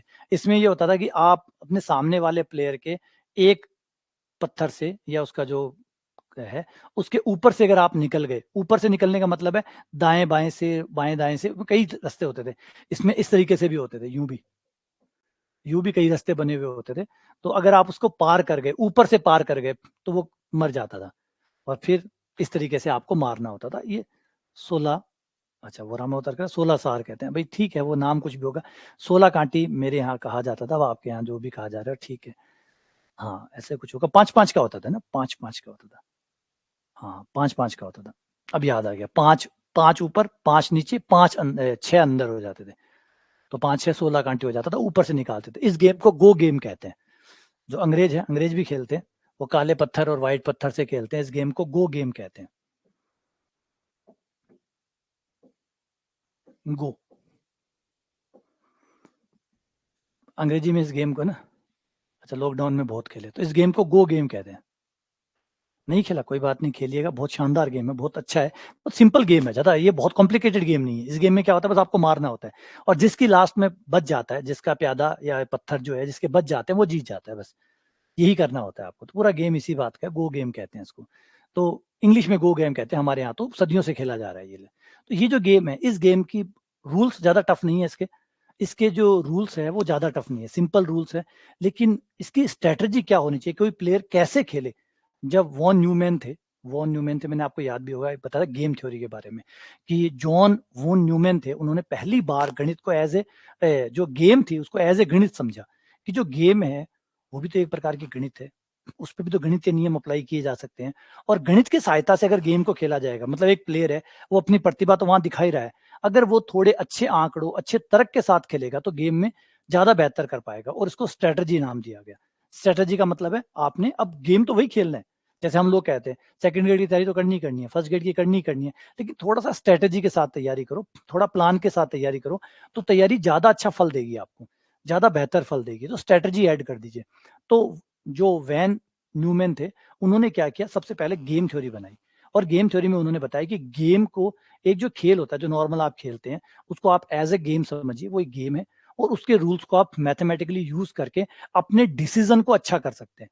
जैसे आज बॉलिंग करानी है, एक तो वो कहता है कि मान लीजिए लास्ट का ओवर है और सामने वाली टीम को 8 रन चाहिए, है ना। अब आप क्या करेंगे, आप अपने बॉलर के आंकड़े देखेंगे कि आज मेरे बॉलर के आंकड़े क्या चल रहे हैं, और कौन सा बॉलर इस ओवर में बेहतर कर सकता है, यही तो होगा ना। यानी आप आंकड़ों पे निर्णय लेंगे, वहां पर सिर्फ आप भावनाओं पे निर्णय ले लें, भावनाओं पे मतलब जसप्रीत बुमराह हमेशा बढ़िया है, इसी को ले लो, तो ये थोड़ा गलत हो जाता है। उसमें भावनाएं नहीं, उसमें तार्किक डिसीजन होने चाहिए, क्योंकि वो ओवर आपकी हार या जीत को तय करने वाला है। तो बस वॉन न्यूमैन ने यही बताया कि इसे गेम समझो और गेम की एक स्ट्रेटजी बनाओ, और उस स्ट्रेटजी के साथ अपने डिसीजन को बेहतर करो, ताकि गेम में बढ़िया कर सको। और फिर ये ब्रांच बढ़ते बढ़ते गेम थ्योरी बन गई, और आज ये one of the biggest branch में से एक बन चुकी है, और जिसे लगभग लगभग हर व्यापार, गेम का मतलब सिर्फ खेल खेलना ही नहीं है, व्यापार करना भी एक गेम ही है, हर चीज एक गेम है। अगर आज आप देखें अपने आसपास में, तो हर चीज एक गेम है। तो ये गेम थ्योरी जो है वो हमारे पूरे फाइनेंशियल इंस्टीट्यूशन के अंदर फंस गई है, आ गई है, और हर कोई इसको कैसे न कैसे तरीके से खेल रहा है। तो गेम थ्योरी जो आई जॉन बी न्यूमैन ने, तो उस समय बाकी लोग भी इसके अंदर टूट पड़े, आ गए, और गेमों को अलग अलग गेम्स के अंदर अपनी थ्योरी अप्लाई करने लगे। तब एक मैथमेटिशियन आते हैं जिनका नाम था J.H. कॉनवे। ये मैथमेटिशियन थे जिनका नाम था J.H. कॉनवे, इंग्लिश मैथमेटिशियन थे, J.H. कॉनवे। और इन्होंने ये जो गो गेम है, गो एंड गेम, इस गेम के लिए स्ट्रेटेजी बनाने का सोचा, कि चलो इस गेम के लिए मैं बढ़िया से बढ़िया स्ट्रेटेजी बनाऊं, मैं इस गेम के लिए प्लान बना के दूं खेलने वालों को, कि अगर आप इस प्लान से खेलेंगे, अगर आप इस प्लान से खेलेंगे तो आप गेम को अच्छा खेल पाएंगे। उन्होंने सबसे पहली बार कोशिश की कि जो गो एंड गेम है उस गेम के लिए स्ट्रेटेजी क्या होनी चाहिए, किसी प्लेयर को कैसे खेलना चाहिए जिससे उसके जीतने के चांसेस बढ़ जाए। और जब उन्होंने ऐसा किया तो एक अद्भुत चीज हुई। ऐसा कर रहे थे, इसके लिए जब मैथमेटिक्स बना रहे थे, तो उन्हें पता लगा कि एक प्रकार के और नंबर है जो बियॉन्ड द रियल नंबर है। ये हिपार्कस वाली बात दोबारा रिपीट हो रही थी, इतिहास अपने आप को रिपीट कर रहा था। आप एक प्रकार के नंबरों से ओ रूबरू होते हैं, जिसे बियॉन्ड द रियल नंबर कहते हैं, बियॉन्ड रियल नंबर। कुछ ऐसा मिला, जैसे भी आपने यहां देखा लिमिट में भी ऐसा ही आया था, आप बियॉन्ड द रियल नंबर चले गए थे। आप एक ऐसे नंबर को परिभाषित कर रहे हैं, सोचिए आप ऐसे नंबर को परिभाषित कर रहे हैं कि जो हर धनात्मक नंबर से छोटा है और जीरो से बड़ा है। कितनी अजीब बात है। जो भी नंबर आपने देखा है इसको गौर करो, अगर आप इसे देखें तो इसे समझो कि ये जो h टेंड्स टू जीरो आप यूज करते हैं, ये क्या है, ये जो नंबर है ये क्या है। ये नंबर वो नंबर है जो हर धनात्मक नंबर से तो कम है, हर प्लस की संख्या से छोटा है, हर प्लस की, खुद भी प्लस का है, खुद भी प्लस का है, हर प्लस के नंबर से छोटा है और जीरो से बड़ा है। अब जीरो से बड़ा है तो प्लस का ही तो होगा, हर प्लस के नंबर से छोटा है, फिर ये कौन सा नंबर आ गया? ये तो अपने आप में कॉन्ट्राडिक्शन आ गया। आप कह रहे हो देखो ये जीरो का पड़ोसी है ना, जीरो का पड़ोसी है, जीरो का पड़ोसी है, मान हम इस साइड वाले मान लेते हैं, प्लस साइड वाले, तो जीरो का पड़ोसी है, तो ऑब्वियसली बात है धनात्मक होगा, क्योंकि जीरो का इधर वाला पड़ोसी, दाएं हाथ वाला पड़ोसी धनात्मक होता है। लेकिन ये तो सारे नंबरों से, हर पॉजिटिव नंबर से छोटा है, क्योंकि सबसे नियर बाय है, सबसे नियर बाय है, इसका मतलब सारे प्लस के नंबरों से छोटा है ये। अब क्या बोल रहे हो आप ये बोल रहे हो हर प्लस के नंबर से छोटा है, जीरो से बड़ा है, हर प्लस के नंबर से बड़ा, फिर कैसे हुआ? ये खुद भी तो प्लस का है, खुद भी तो प्लस का है, और हर प्लस के नंबर से ये छोटा है, क्या है? तो इसका मतलब कुछ ऐसा है जो फंस रहा है, कुछ ऐसा है जो न्यूटन फंसा के छोड़ के चले गए, जिसको वो डिफाइन नहीं कर पाए और नहीं कर पाए, और फंसा के छोड़ गए, और कारगर भी है, कारगर इसलिए आप कैलकुलस पूरी यही पढ़ते हैं, पूरे कैलकुलस में आप यही पढ़ते हैं, और आपने देखा है calculus one of the biggest achievement अगर हमारे मैथमेटिक्स का कोई है तो वो कैलकुलस है।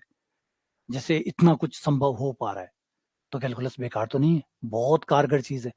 तो अब बात समझनी कि ये कैसे इसको जगह दी जाए, कैसे इसको समझा जाए, और जो जिसका बात मैं भी जिक्र कर रहा था, इन्होंने देखा कि कुछ नंबर ऐसे हैं जो आपके रियल नंबर से बियॉन्ड है, बियॉन्ड द रियल नंबर है, जो आप लिमिट के जो नंबर है वो बियॉन्ड द रियल नंबर है, मतलब रियल नंबरों में भी कुछ और लोग भी रहते हैं, रियल नंबरों में कुछ और लोग भी रहते हैं जो मोर देन रियल है, रियल से भी आगे हैं, इनको कहा गया सुरील नियम, सुरील नंबर।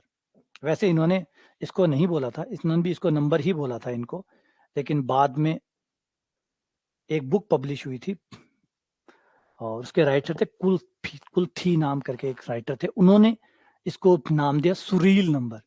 सुरील का मतलब होता है जैसे आप सपने में होते हैं, तो सपने में जो भी चीज आप देखते हैं आपको रियल लगती है, और एक्चुअली उस समय वो रियल ही है, उस समय वो रियल है, लेकिन जैसे ही सपना टूटता है आपको याद आता है अरे कल्पना थी, ये तो कल्पना थी।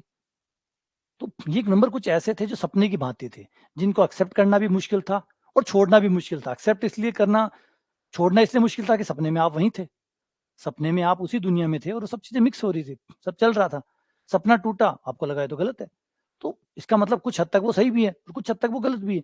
तो कुछ ऐसे नंबर है जो बियॉन्ड द रियल नंबर है, तो इनके लिए जगह आई और एक नए नंबर को डिफाइन किया गया, इट्स कॉल्ड सुरील नंबर, उन्होंने इसको परफेक्टली डिफाइन किया।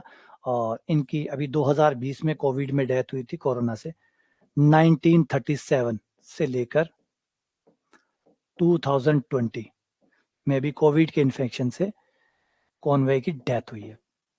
और ये फादर ऑफ सुरील नंबर थे, जिन्होंने कहा कि, और इन्होंने वेल डिफाइंड किया, इन्होंने इसे डिफाइन किया, कभी आपको पढ़ना हो तो आप नेट पे जाके सुरील नंबर के बारे में पढ़ सकते हैं।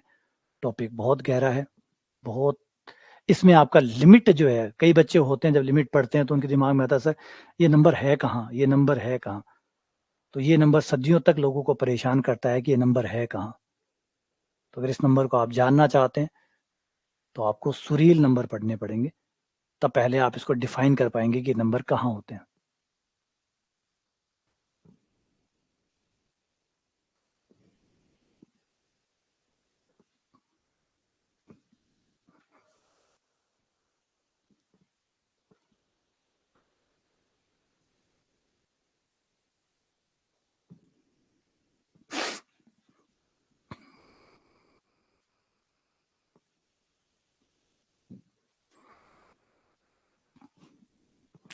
ये इनकी बनावट होती है सुरील नंबर की। इस तरीके से जब आप खुदाई करना शुरू करेंगे अपने नंबरों के अंदर से अंदर, अंदर से अंदर जब आप जाएंगे तो आपकी इनकी बनावट दिखेंगी, एक सेम पैटर्न ही बार बार रिपीट होता जा रहा है, एक सेम पैटर्न ही, और धीरे धीरे जब आप जाएंगे तो कमाल की बात यह कि आप उन नंबरों को पाएंगे जो आपके बियॉन्ड द रियल नंबर है। इसकी बनावट को आपको समझना होगा, जब आप बनावट को समझेंगे तो आप उस नंबर पे पहुंच जाएंगे, उस नंबर पे पहुंच जाएंगे जो सारे धनात्मक नंबरों से बड़ा है, परंतु जीरो से बड़ा है और हर धनात्मक नंबर से छोटा है, सभी धनात्मक वास्तविक संख्याओं से वो छोटा है और जीरो से वो बड़ा है। और वेल डिफाइंड आप यहाँ पे कर पाएंगे। ठीक है, अब वो कह रहे फर्स्ट टाइम सुने, पता किसको है ये, है ना, कहानियां किन को पता है। तो फाइनली ये हो गया हमारा लिमिट। ये जो नंबर्स होते हैं लिमिट वाले, ये सुरील नंबर होते हैं, सुरील नंबर होते हैं, बियॉन्ड द रियल नंबर होते हैं, बियॉन्ड द। अगर आपसे पूछे कि लिमिट है तो ये क्या है, limit is a Suril number, ये एक सुरील नंबर है, जिसे सुरील नंबर कहते हैं। तो हजारों सवाल बाकी है, सदियां सदियां आती रहती है, लोग नए आते रहते हैं, जवाब ढूंढते हैं, जवाब देते हैं। लिमिट का कंसेप्ट तो तभी आ गया था जब आर्किमिडीज ने मेथड ऑफ एग्जॉशन लगाया था, तभी उन्होंने वो ऐड किया। अच्छा, सुरील नंबर की सबसे अच्छी बात यह है कि आप सुरील नंबर में आप के लिए इन्फिनिटी कोई अजीब नहीं है, वहां पे आराम से आप इन्फिनिटी को डिफाइन कर सकते हैं। सुरील नंबर में इन्फिनिटी इंक्लूड होती है, सुरील नंबरों में इन्फिनिटी आराम से वर्क करती है, कोई दिक्कत नहीं इन्फिनिटी को, यहाँ इन्फिनिटी को आप आराम से यूज कर सकते हैं। इसीलिए आप जब भी लिमिट में देखेंगे, आप और कई जगह देखते हैं वहां अनंत आपको परेशान करता है, लिमिट में आपको परेशान नहीं करता। लिमिट के केस में आप अनंत को आराम से यूज कर पाते हैं। और याद करें तो सिर्फ लिमिट ही है जहां पे अनंत काम आता है, लिमिट ही है जहां अनंत काम आता है। इसका मतलब लिमिट के केस में अनंत जो है वो कारगर हो जाता है, लिमिट के केस में अनंत कारगर हो जाता है। अगर बाकी आप कहीं चले जाइए लिमिट में, आप अनंत कहीं भी लाइए आप नहीं लाते, बचते हैं आप अनंत से। लेकिन जब लिमिट होती है तो आपको कोई दिक्कत नहीं होता, आप बड़े आराम से लिमिट में अनंत को यूज करते हैं। तो लिमिट में आप अनंत को क्यों यूज कर पाते हैं, क्योंकि बड़ा कारण है कि वो नंबर सुरील नंबर है। और लिमिट का कंसेप्ट सुरील नंबरों का कंसेप्ट है, जो आराम से रियल नंबर के साथ मिलके बढ़िया से काम करने लग जाता है, कोई परेशानी आपको नहीं होती। तो ये है हमारी थ्योरी। समझ में आया बात, आइडिया समझ में आया कि आप क्या करने वाले, क्या लाने वाले, क्या प्राप्त करने वाले, और ये कंसेप्ट क्या है, और क्यों आप लिमिट को यूज करते हैं, है ना। क्योंकि आप किसी नंबरों तक कभी, आप जरूरी नहीं होता कि हमेशा आप यहाँ पे, अगर हम बात करें कि कोई क्या कि ये पास वाले नंबरों पे आप क्यों माथापच्ची कर रहे हो, नहीं, गॉड गिफ्टेड नहीं होते, सब नॉर्मल होते हैं, बस वो लगातार एक ही काम करते रहते हैं। उनकी जिज्ञासा होती है जो उनको मोटिवेट करती है, वो लगातार चीजों को ढूंढते रहते हैं, पढ़ना पसंद करते हैं। और ये सब गेम ही है उनके लिए। आज जैसे किसी के लिए क्रिकेट है, किसी के लिए फुटबॉल है, जो मैथ्स वाले लोग होते हैं उनके लिए मैथ्स है, वो गेम है, कुछ ढूंढना, कुछ करना, कुछ नया बनाना। जस्ट वो अपना काम कर रहे हैं, ये कोई अलग नहीं है। आपको लग रहा हो कि वो ये क्या करते थे, भगवान ने उनको गिफ्ट दिया होगा, नहीं। अगर आप ऐसे कहोगे तो आप विराट कोहली को भी कह सकते हो कि विराट कोहली को भगवान ने गिफ्ट दिया है, वो इतने इतने रन बना पाते हैं। सचिन तेंदुलकर को भगवान गॉड गिफ्टेड ही है, सचिन तेंदुलकर गॉड गिफ्टेड नहीं है, उनको अपना काम पसंद है, अपना काम पसंद है, अपने काम में बेहतर होते चले गए, और अच्छा किया, कुछ ऐसा बड़ा करके चले गए। मैथ्स वाले मैथ्स में कुछ अच्छा करके चले गए, बस यही लगातार चलता रहता है। अब आ जाओ वापस से, हम लिमिट क्यों लगाते हैं, लिमिट का कंसेप्ट क्यों यूज किया जाता है। अगर हमें पूरा वन पे वैल्यू चाहिए, अगर हमें वन पे वैल्यू चाहिए, तब तो आप वैल्यू निकालिए, जो आपको वैल्यू वाला कंसेप्ट है वो यूज कीजिए। आप एक्स पे वन रखिए, पूरा पूरा वन रखिए, और आपको वन पे जो भी होगा वो मिल जाएगा। मान लीजिए आपका कोई फंक्शन है और आपने x इक्वल टू वन रखा, तो जो वन पे जो भी होगा वो आपको मिल जाएगा। लेकिन कई बार आप इस बात में इंटरेस्ट नहीं लेते कि वन पे क्या हुआ है, आप पड़ोस में इंटरेस्ट लेते हैं कि पड़ोस में क्या चल रहा है ना, पड़ोस में क्या चल रहा है, आस पास में क्या चल रहा है। पड़ोसी बड़ा इंटरेस्टिंग वर्ड है, और हर कोई जानना चाहता है कि मेरे घर में क्या चल रहा है तो मुझे पता ही है, मेरे पड़ोस के घर में क्या चल रहा है ये मैं जानना चाहता हूँ। तो हम ये जानना चाहते हैं कि वन के नियर बाय क्या हो रहा है, वन के नियर बाय में क्या हो रहा है, मतलब इसके लेफ्ट साइड में जो पड़ोसी है उसके घर में क्या हो रहा है, और जो राइट साइड में पड़ोसी है उसके क्या हो रहा है। तो हम कंसेप्ट यूज करते हैं एच, ये जो वन है, वन माइनस, वन माइनस का मतलब वन के लेफ्ट साइड में क्या हो रहा है पड़ोस में, और वन के राइट साइड में क्या हो रहा है, वन प्लस। वन प्लस का मतलब वन के प्लस साइड में, मतलब वन के आगे की तरफ, वन माइनस का मतलब पीछे की तरफ। अब याद रखिए ये पड़ोसी हैं, खुद नहीं है ये, क्योंकि मैंने पहले बता दिया कि टेंड्स टू वन का मतलब वन नहीं होता, टेंड्स टू वन का मतलब नियर बाय वन, वन के जो पास में, वन का जो पड़ोसी है लेफ्ट और राइट वाला, उसकी बात हो रही है। तो उस पर क्या चल रहा है इसका हम यूज करते हैं। अब यहाँ क्यों हम पड़ोसियों में इंटरेस्ट होते हैं वो भी देख लें कि इतना हमारा पड़ोसियों से इंटरेस्ट कैसे जागा। कई बार ऐसा होता है कि हमारा फलन जो होता है वो निश्चित बिंदु पे अपरिभाषित होता है।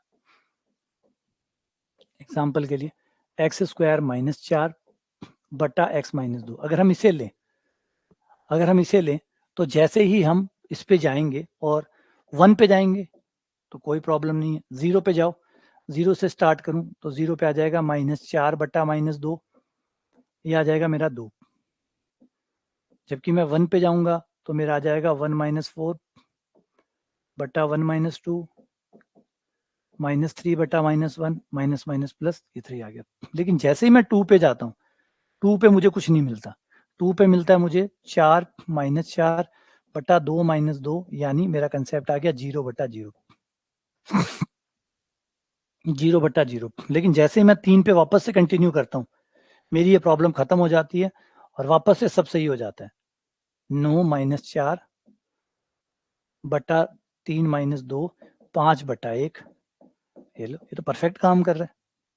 बीच में बस एक बार गायब हुआ था, बीच में सिर्फ एक बार गायब हुआ, फिर वापस आ गया। अच्छा, गायब ही नहीं हुआ, चलो गायब हुआ, बीच में आप देखो एक नंबर भी गायब है, बीच में एक नंबर भी गायब है, बीच में एक नंबर भी गायब है। ये नहीं कि ये गायब ही हुआ है, नंबर भी गायब कर गया, नंबर भी गायब कर गया। 1 पे 3 आया, 2 पे कुछ नहीं आया, 3 पे 5 आया। चलो मान लेते हैं कि एक बार बीच में कुछ गड़बड़ हो गई होगी, गाड़ी खराब हो गई होगी, लेकिन नंबर भी गायब है, नंबर भी गायब है, बीच में 4 गायब है। अच्छा, ये जो 4 है ये गायब है यहाँ पे। 2 से पहले, 2 से पहले आप मान रखो, आपको 3 से 4 के बीच वाले मान मिलते रहेंगे। आपको 3 से 4 तक के जो मान है बीच वाले सारे मिल जाएंगे। 3.1, 3.2, 3.3, 3.4 डैश डैश डैश 3.99 सब मिल जाएंगे, 4 नहीं मिलेगा। तो आपको यार क्या गड़बड़ है, 4 गायब है। 2 पे कुछ नहीं आ रहा, 4 भी गायब है, तो कुछ तो गड़बड़ है ना, कुछ तो गड़बड़ है। 4 पे मतलब 2 पे मान नहीं आ रहा, कोई बात नहीं, 2 पे मान नहीं आ रहा, हमको इतना चिंतित नहीं है। लेकिन 2 पे मान नहीं आ रहा वो तो ठीक है, लेकिन 4 भी गायब है। 4 क्यों गायब है ना? समझ रहे हो बात में, बात को समझ रहे हो?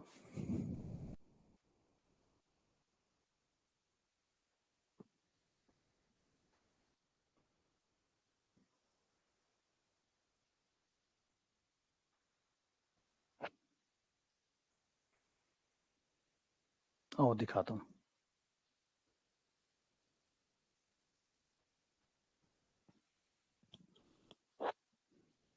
है ना।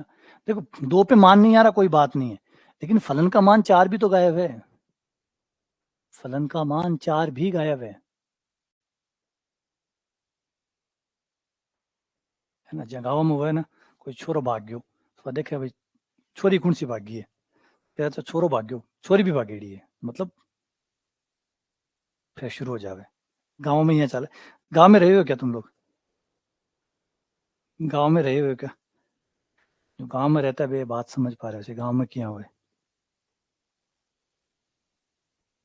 कि भाइयों गायब है, फिर देखो कोई भाई भी गायब है कि बोला हाँ भाई भी गायब है, बस फिर कहानी समझ में आ जाए। भाइयों गायब है, भाई भी गायब है, दोनों गायब है, मतलब कहानी समझ में आ गई। ठीक है, गाँव का भी अलग ही मजा है भाई।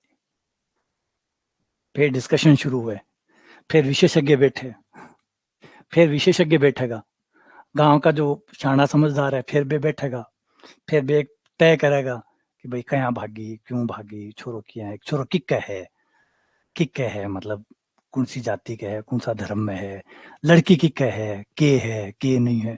फिर बन अब 3 4 दिन की रोटी मिल गई, अब 3 4 दिन को बने सामान मिल गयो, अब 3 4 दिन बैठ रहे पंचायत करसी, 3 4 दिन वही मुद्दो चाली कि अब किया ई राष्ट्रीय परेशानी ने, ई राष्ट्रीय विपदा ने किया गांव में से दूर करी जावे।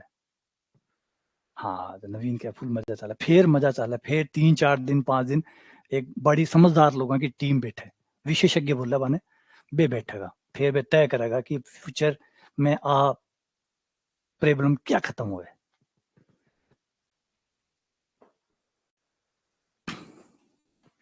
आ जाओ,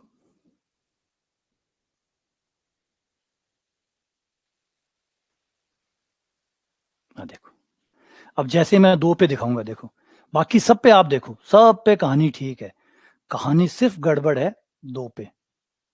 ये देखो दोनों पे दो, ये देखो ये पूरा पूरा जैसे ही 2 पे जाओगे, अब ये 2 पे कह रहा है 4, ये 2 पे 4 दे रहा है, ठीक है। ये देखो ब्लू वाली लाइन, ब्लू वाली लाइन आपको 2 पे 4 देगा, ध्यान से देखते जाओ देखते जाओ। ब्लू वाली, क्योंकि ब्लू वाली को कोई प्रॉब्लम है ही नहीं, ब्लू वाली आपको 2 पे 4 देगी, क्योंकि दिक्कत ब्लू वाली के साथ है ही नहीं, है ना। यहाँ पे एक और बना देता हूँ जिससे वो दिख जाए। ये देखो दिख रहा है। अगर आप ब्लू वाले पे चलोगे, ग्रीन वाले पे चलोगे, तो ग्रीन वाली आपको 2 पे 4 दे रही है। जैसे ही आप 2 पे पहुंचोगे, 2 पे ये 4 दे देगी, क्योंकि ना तो ग्रीन वाली को कोई दिक्कत है, 2 पे 4, अरे दे दे यार 2 पे 4। अब ब्लू वाली को शुरू करते हैं, ब्लू वाली भी देखो ये 2 पे 4, सही है, 2 पे 4। रेड वाली को देखो, रेड वाली में देखो रेड वाली में चलाओ चलाओ चलाओ चलाओ, आ जाओ आ जाओ, 88 आओ, ये देखो ये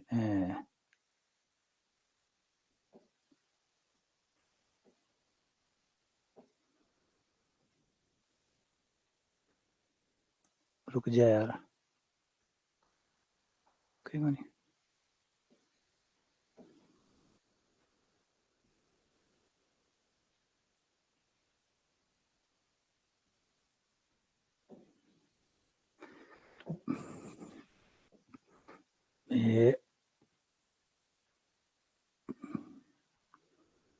ये देखो दिखा, 2 पे अनडिफाइंड, यानी 2 पे कुछ नहीं है, 2 पे खाली है, आजकल टाइम नहीं है। हाँ गलत बात, गाँव ना गए थे। एक मूवी आई थी NH11, NH11 देखी है आपने? NH11 एक मूवी आई थी, और उसकी थी, क्या नाम है, अनुष्का शर्मा की, अनुष्का शर्मा की आई थी NH11। NH11 में एक अच्छा सा डायलॉग आता है, तो वो जो अनुष्का शर्मा होती है, वो अपने हस्बैंड के साथ वहाँ जा रही होती है, रास्ते में तो कोई ऐसा ही एक ऑनर किलिंग का मामला होता है, जिसमें लड़की भाग जाती है और उसको मार रहे होते हैं।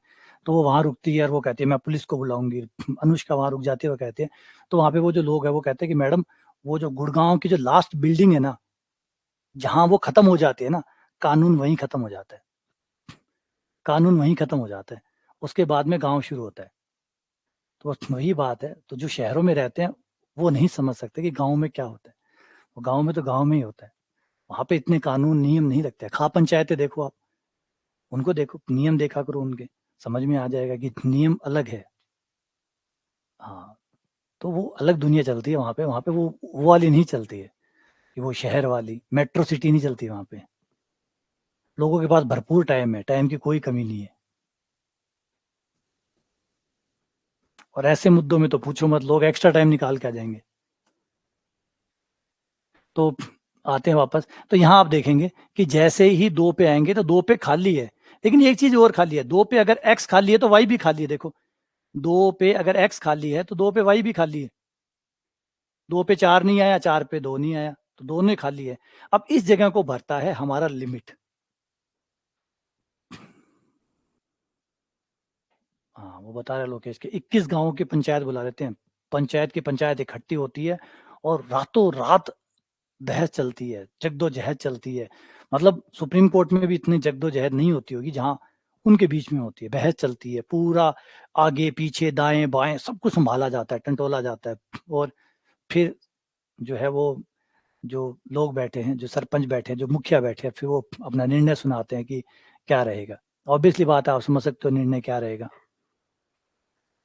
तो आ जाओ, हाँ फिर बेंच फैसला सुनाते हैं। तो ये वाला हो गया हमारा, ये जो रेड लाइन है, यहाँ पे 2 पे अगर आप देखें तो y का मान खाली है, 2 पे 4 खाली है, 2 पे 4 खाली है। तो इसके आप अगर बाईं तरफ और दाईं तरफ वाला पॉइंट लें, ये लिमिट पॉइंट आपकी यही मदद करता है, जब एक सुराग रह जाता है, आपके फलन का मान जहां बेकार हो जाता है, जहां सुराग रह जाता है, खालिस्तान रह जाता है, उस खालिस्तान को लिमिट पूरा करती है। ये लिमिट है, बस इसी का काम लिमिट है। तो जहां जगह खाली हुई वहां आ जाती है आपकी लिमिट, ये काम। अब ये जो मान है इसका नाम अगर एफ एक्स है, तो ये लो, लिमिट x टेंड्स टू 2 इसी चीज की भर्ती पूर्ति कर देती है लिमिट। अच्छा, वो सुरेंद्र कह रहा है कि 2 साल में तो मीना का हाई कोर्ट ही बना दिया। तो बता रहा हूँ ना, वो जो रहे बहुत मुश्किल होती है चीजें। अब क्या बताएं उसके बारे में, क्या बात करें। बस ठीक है, एक बार बीच में आपको समझाना था तो एक एग्जाम्पल दे दिया। बाकी अब आप रहते हैं तो आप समझ गए होंगे, नहीं रहते हैं तो कोई बात नहीं। x tends to 2, F X बराबर 4। तो ये इसने क्या पूर्ति कर दी, इसने इस जगह की पूरी कर दी। अब ये जो जगह खाली हुई थी, इस जगह को हमें पता लग रहा था, देखो हमें पूरा शक था कि 3 पे 4 आएगा, मतलब 2 पे 4 आएगा, क्योंकि 4 भी खाली है, 2 भी खाली है, और कोई खाली है ही नहीं। हर बार अलग मान आ रहा है, हर बार अलग मान आ रहा है। 2 पे कुछ नहीं आ रहा और 4 भी नहीं आ रहा, इसका मतलब 2 पे 4 आएगा। अब हमें ये चाहिए था कि कोई ऐसी थ्योरी आए जो उसको जस्टिफाई करे कि 2 पे 4 आया कैसे, 2 पे 4 आया कैसे, इसको जस्टिफाई कौन करेगा। सबको पता है, हर कोई अंधे संधा आदमी जानता है इसको देख के कि हाँ क्या आएगा। मैं अगर आपके सामने लिखूं कि ये 1 है, 1 के बाद 2 है, 2 के बाद 3 है, 3 के बाद खाली है, फिर 5 है, फिर 6 है, फिर 7 है, बताओ इस खाली जगह में क्या आएगा। किसी से पूछ लो, आप किसी से भी पूछ लो, छोटे से छोटे बच्चे को, कि 1 2 3 लिखा हुआ है, खाली स्थान है, 5 6 7 है, बताओ क्या आएगा। तो वो कह देगा 4 आएगा। बता दो कितना आएगा, तो वो कहेगा 4 आएगा। लेकिन दिक्कत ये थी कि 4 आएगा, लेकिन आएगा कैसे, ये तो मना कर रहा है, ये तो मना कर रहा है, ये तो कह रहा नहीं आएगा। पक्की बात है, नहीं आएगा, बात भी सही है।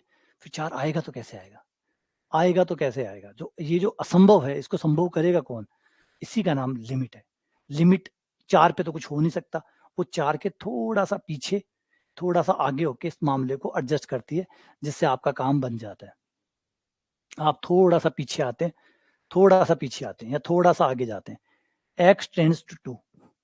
अब आप 2 पे नहीं है, क्योंकि अगर आप 2 पे हुए, है ना, 2 पे जो होता है वो पूरा 2 पे नहीं हो रहा है, 2 के दाएं या बाएं हो रहा है। अब 2 का खतरा टल गया, खतरा तो 2 पे ही था ना, खतरा तो 2 पे ही था, 2 पे 0/0 आ रहा था। 2 के बाएं या दाएं, शर्मा जी और वर्मा जी वाले में तो कोई दिक्कत है ही नहीं, तो ये शर्मा जी वर्मा जी के मान है 4। शर्मा जी भी 4 देंगे और वर्मा जी भी 4 देंगे, क्योंकि हमें पता है सिर्फ उसी पॉइंट पे वो नहीं है, बस उस पॉइंट पे ही दिक्कत है, आगे या पीछे ये दिक्कत नहीं है। तो बस यही हम करते हैं, लिमिट में हम उसके पड़ोसियों का जो इस्तेमाल है वो करते हैं।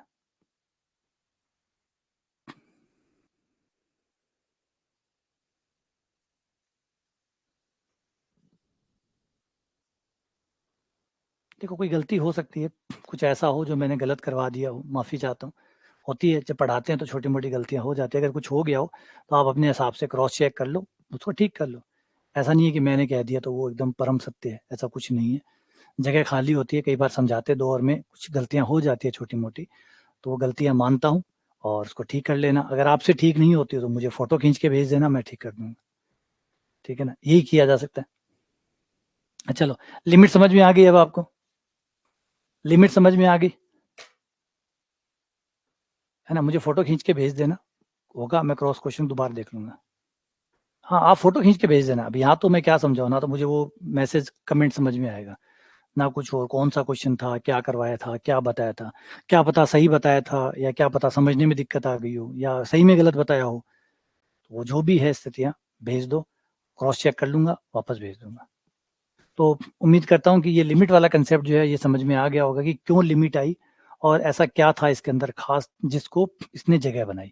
क्योंकि महत्वपूर्ण चीज़ ये थी कि कुछ स्पेस खाली थे, कुछ ऐसी चीज़ें थी जिसको लिमिट ही कर सकती थी, उसको वो पूरा नंबर जो है वो नहीं कर सकता। आपका 4 वो नहीं कर सकता, आपका 4 वो नहीं कर सकता जो 4 का पड़ोसी कर सकता है। अगर आपको याद हो, आपको लग रहा हो कि नहीं ये बिना मतलब का कंसेप्ट है, तो आप न्यूटन वाले वेग के फॉर्मूलों को देखिए। अवकलन जो है वो कभी भी पूरा मान नहीं कर सकता, अवकलन हमेशा टेंड्स टू ही करता है। अब सोचो, अगर डेल्टा टी इक्वल्स टू 0 हो जाता, अगर समय 0 हो जाएगा तो वेग 0 हो जाएगा, मतलब ही नहीं बनता। समय 0 है तो वेग का कोई मतलब ही नहीं बनेगा।